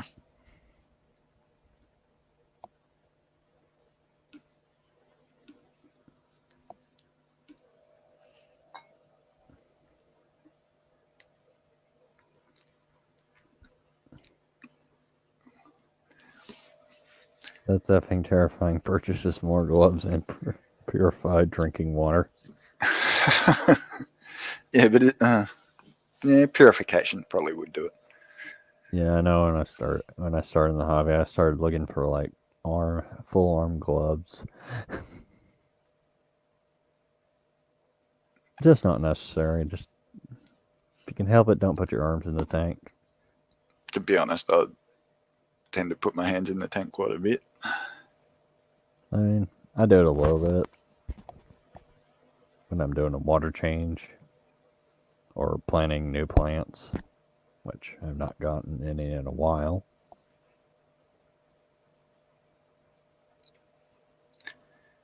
Yeah. Never suck the front hose, covering for Kev. Yep. Yeah, I just thought I'd leave that one alone. John?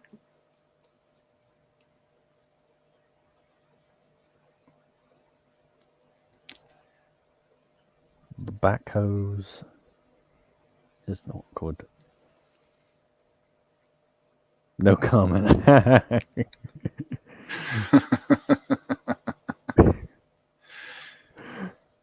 I'll agree with that, Sen Ginger.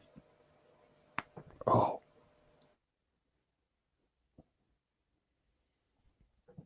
1 o'clock in the morning. Cool. How many people we got watching? Let's say about 8, 10, 20. So, why don't you have any African cichlids, Derek? You should get some. Don't you agree, Jason? Mm. Who else is in here that will back me up? Well, I do have not many people lately. God damn it. 6. I do Jason have will, though. African butterfly cichlids. Yeah, they're Africans. Kind of. Yeah. If I get another tank, I'll probably consider some cichlids. I mean, look how pretty they are. Mm-hmm. And they're nowhere near as mean as people think. Plus, I think my water is kind of like almost perfect for them. Not sure. Yeah, unless they're wild caught, anything over 7.2 will generally do. Oh yeah, ours is mine's like 7.5 and up. There's no other fish, is there? Yeah, there are a few. Perth, there are a few that aren't Africans. Oh yeah, but we're all contaminated. I'm soon the fish tuberculosis will become the new zombie apocalypse. No, we have immune systems for that, fortunately. Always turn off all heaters, filters before putting hand in tank, even just for a second. That risk is too huge, yet not many would follow this religiously. I can safely say that I never follow that. Like, never. I wash my hands before I put them in the tank. I generally don't wash them afterwards, though. Do you wash them with soap? So that just goes to you show just wash them with plain water? No, just plain water before I put my hands in the tank. Yeah, that's what I tend to do. But yeah, it goes to show my priorities. Make sure my hands are clean for the fish. Don't give a shit about myself. I mean, if your heater is gone haywire, then you're probably going to feel it a little bit before you even get into the water. It's like you'll feel a little like resistance there, like you're going to get shocked. Yeah, you'll probably get shocked as you get close to the water rather than when you put your hand in. Yeah. Granted, if 1 milliamp gets the right way, it can kill you. Yeah, I've been zapped by 240 volts before when I was taking apart the snake tank. Not a tank. It was actually a kit-built pantry that I just cut holes in the doors and put perspex over. That's right, y'all.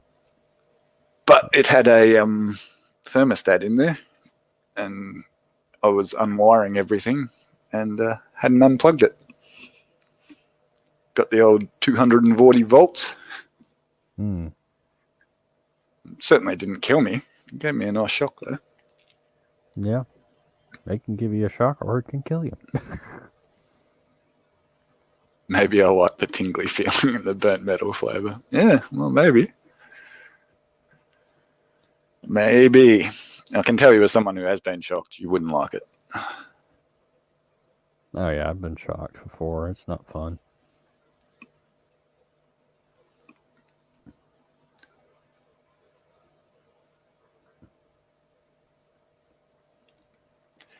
small dose of these things helps your immune system strengthen against whatever is in the tank. Yeah, well, look, my mum's theory was go outside and play in the dirt. We used to play at the tip, at the rubbish dump.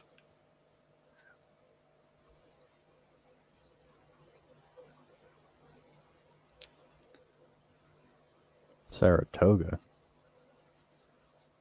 Overnight, exactly knows when the dropping pellet. Knows when dropping pellets in the tank disconnected and inspected. Struck by lightning twice, John.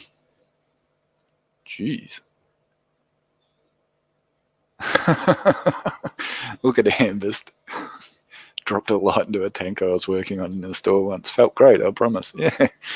Yeah, I'll take your word for that one, mate. Ooh, I was lucky.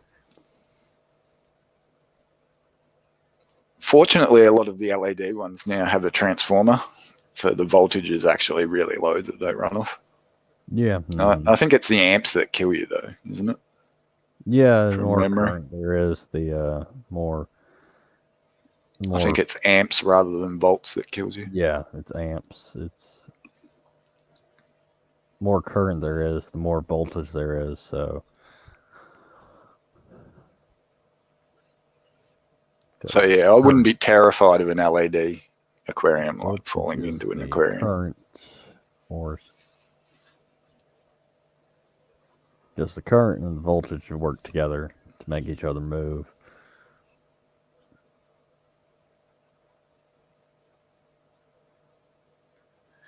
Yeah, I don't know. My dad was an electrical engineer, so Mm-hmm. Never really had an interest in electrical engineering. Yeah, I studied pretty much everything else, but not that. Yeah, I'm actually studying to be an electrical technician. Oh, yeah? Yeah. Or automation technician, basically. Yeah, the old man did 3 years of university back in the 70s, I think. Mm-hmm. 70s, early 80s. He's an electrical engineer, qualified electrical engineer, yet he cannot do electrical work in a home in Australia because he's not a qualified electrician. You gotta get How qualified. ridiculous is that? He's like 4 times as qualified as an electrician. Understands much more about electricity, yet he can't work on a house in Australia. Yeah, you gotta get that license first. Never stopped him, but Yeah. I know you get people like that over here too.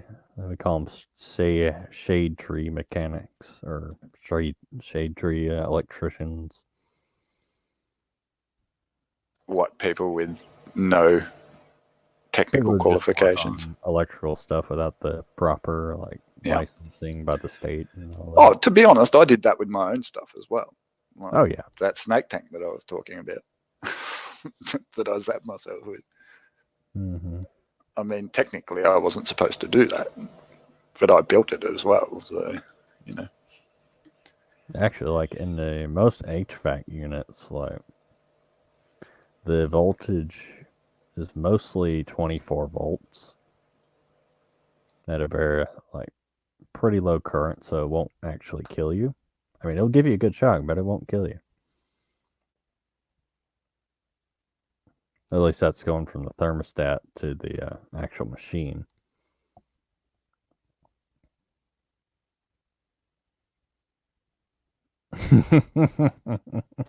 yeah, I thought it was the amps, John. Pam. Wow, who knew fish keeping was so risky? I thought it was supposed to be relaxing. Yes, that's true. Yeah. Mm-hmm. Yeah, the amperage is what really kills you.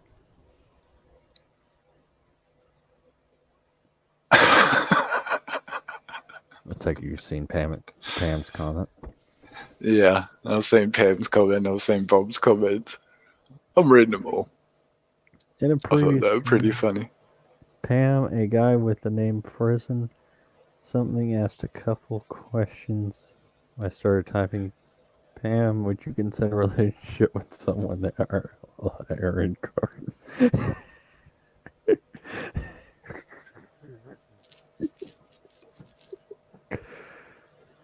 And then thought better of it. Smart man, Bob. Smart man. Smart man. Although you didn't really think better of it because you later told her. So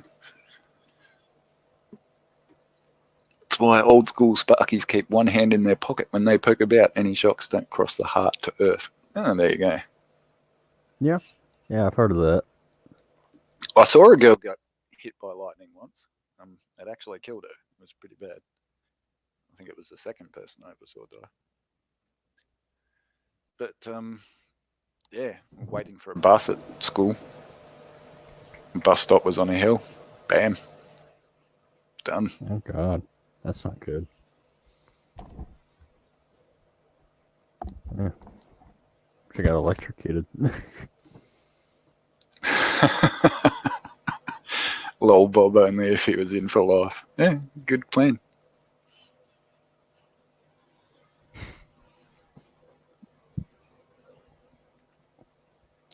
GRB's on it though.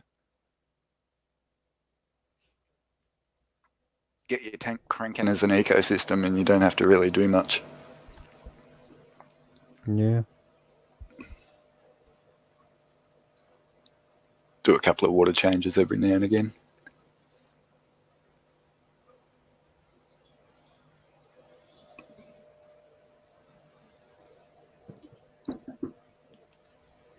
I don't know.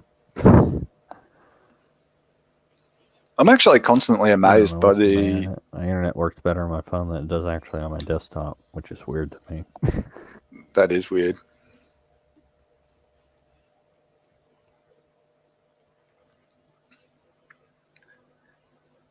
Yeah, no, I always find it strange how little of a bioload shrimp seem to have. There's so many in the breeding tank. That's not the breeding tank. It just amazes me. It's like only a 20 gallon. It's not big. Prison Mike. He sounds like a nice guy.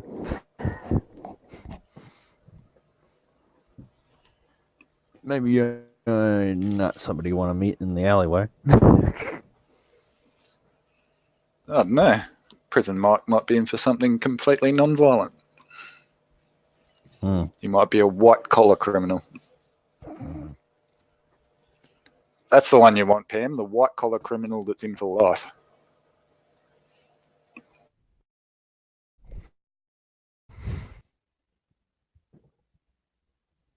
No, I think Pam would rather have the dangerous type. GRB, you've got the rain doing your water changes for you. That's the best way to do it. Oh, come on. We are not having connecting. I'm having a full internet connection. Yeah, that's what I mean. They're white-collar criminals. Of course they've stashed money away, Pam. Of course. If they can find it.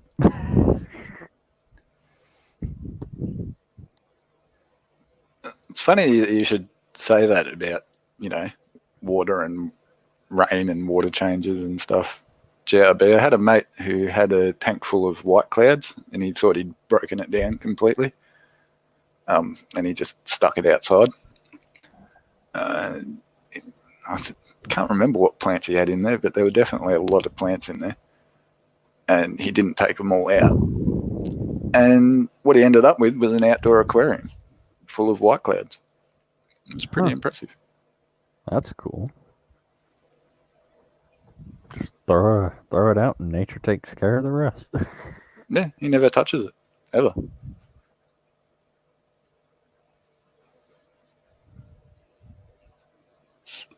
I think that's the best system that you can get, one that you never have to touch. Yeah. It's kind of the dream with most aquarists, I think. I don't think anyone's actually managed to completely achieve it yet, though. Not with a decent stocking level, anyway. Yeah, I need to get... I mean, Lucas has taken some great steps towards it. He manages to keep decent levels of stock fish without even an air stone in there. which is pretty impressive.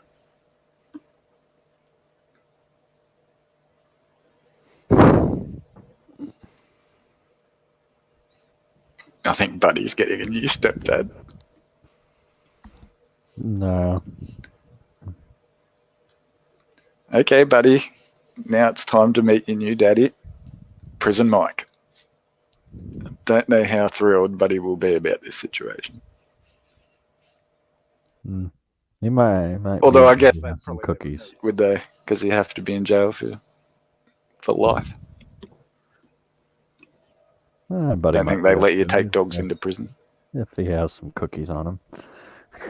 Oh yeah, be a pretty easy way to get into Buddy's good books.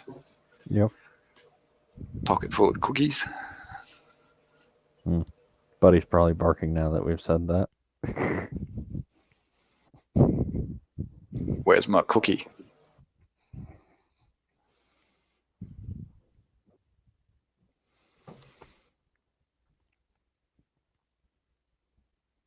Oh man, we're going for 3.5 hours. Wow. Via Skype, of course. Holy Toledo. Really should probably wrap it up. What time is it? Oh God, it's dinner time. Oh man. Well, I know what I'll be doing. Yep. Well, thanks for having me up. All right, guys. Thanks for turning up and listening to me waffle on. I think I did some good waffling or some bad waffling, depending on how you look at it.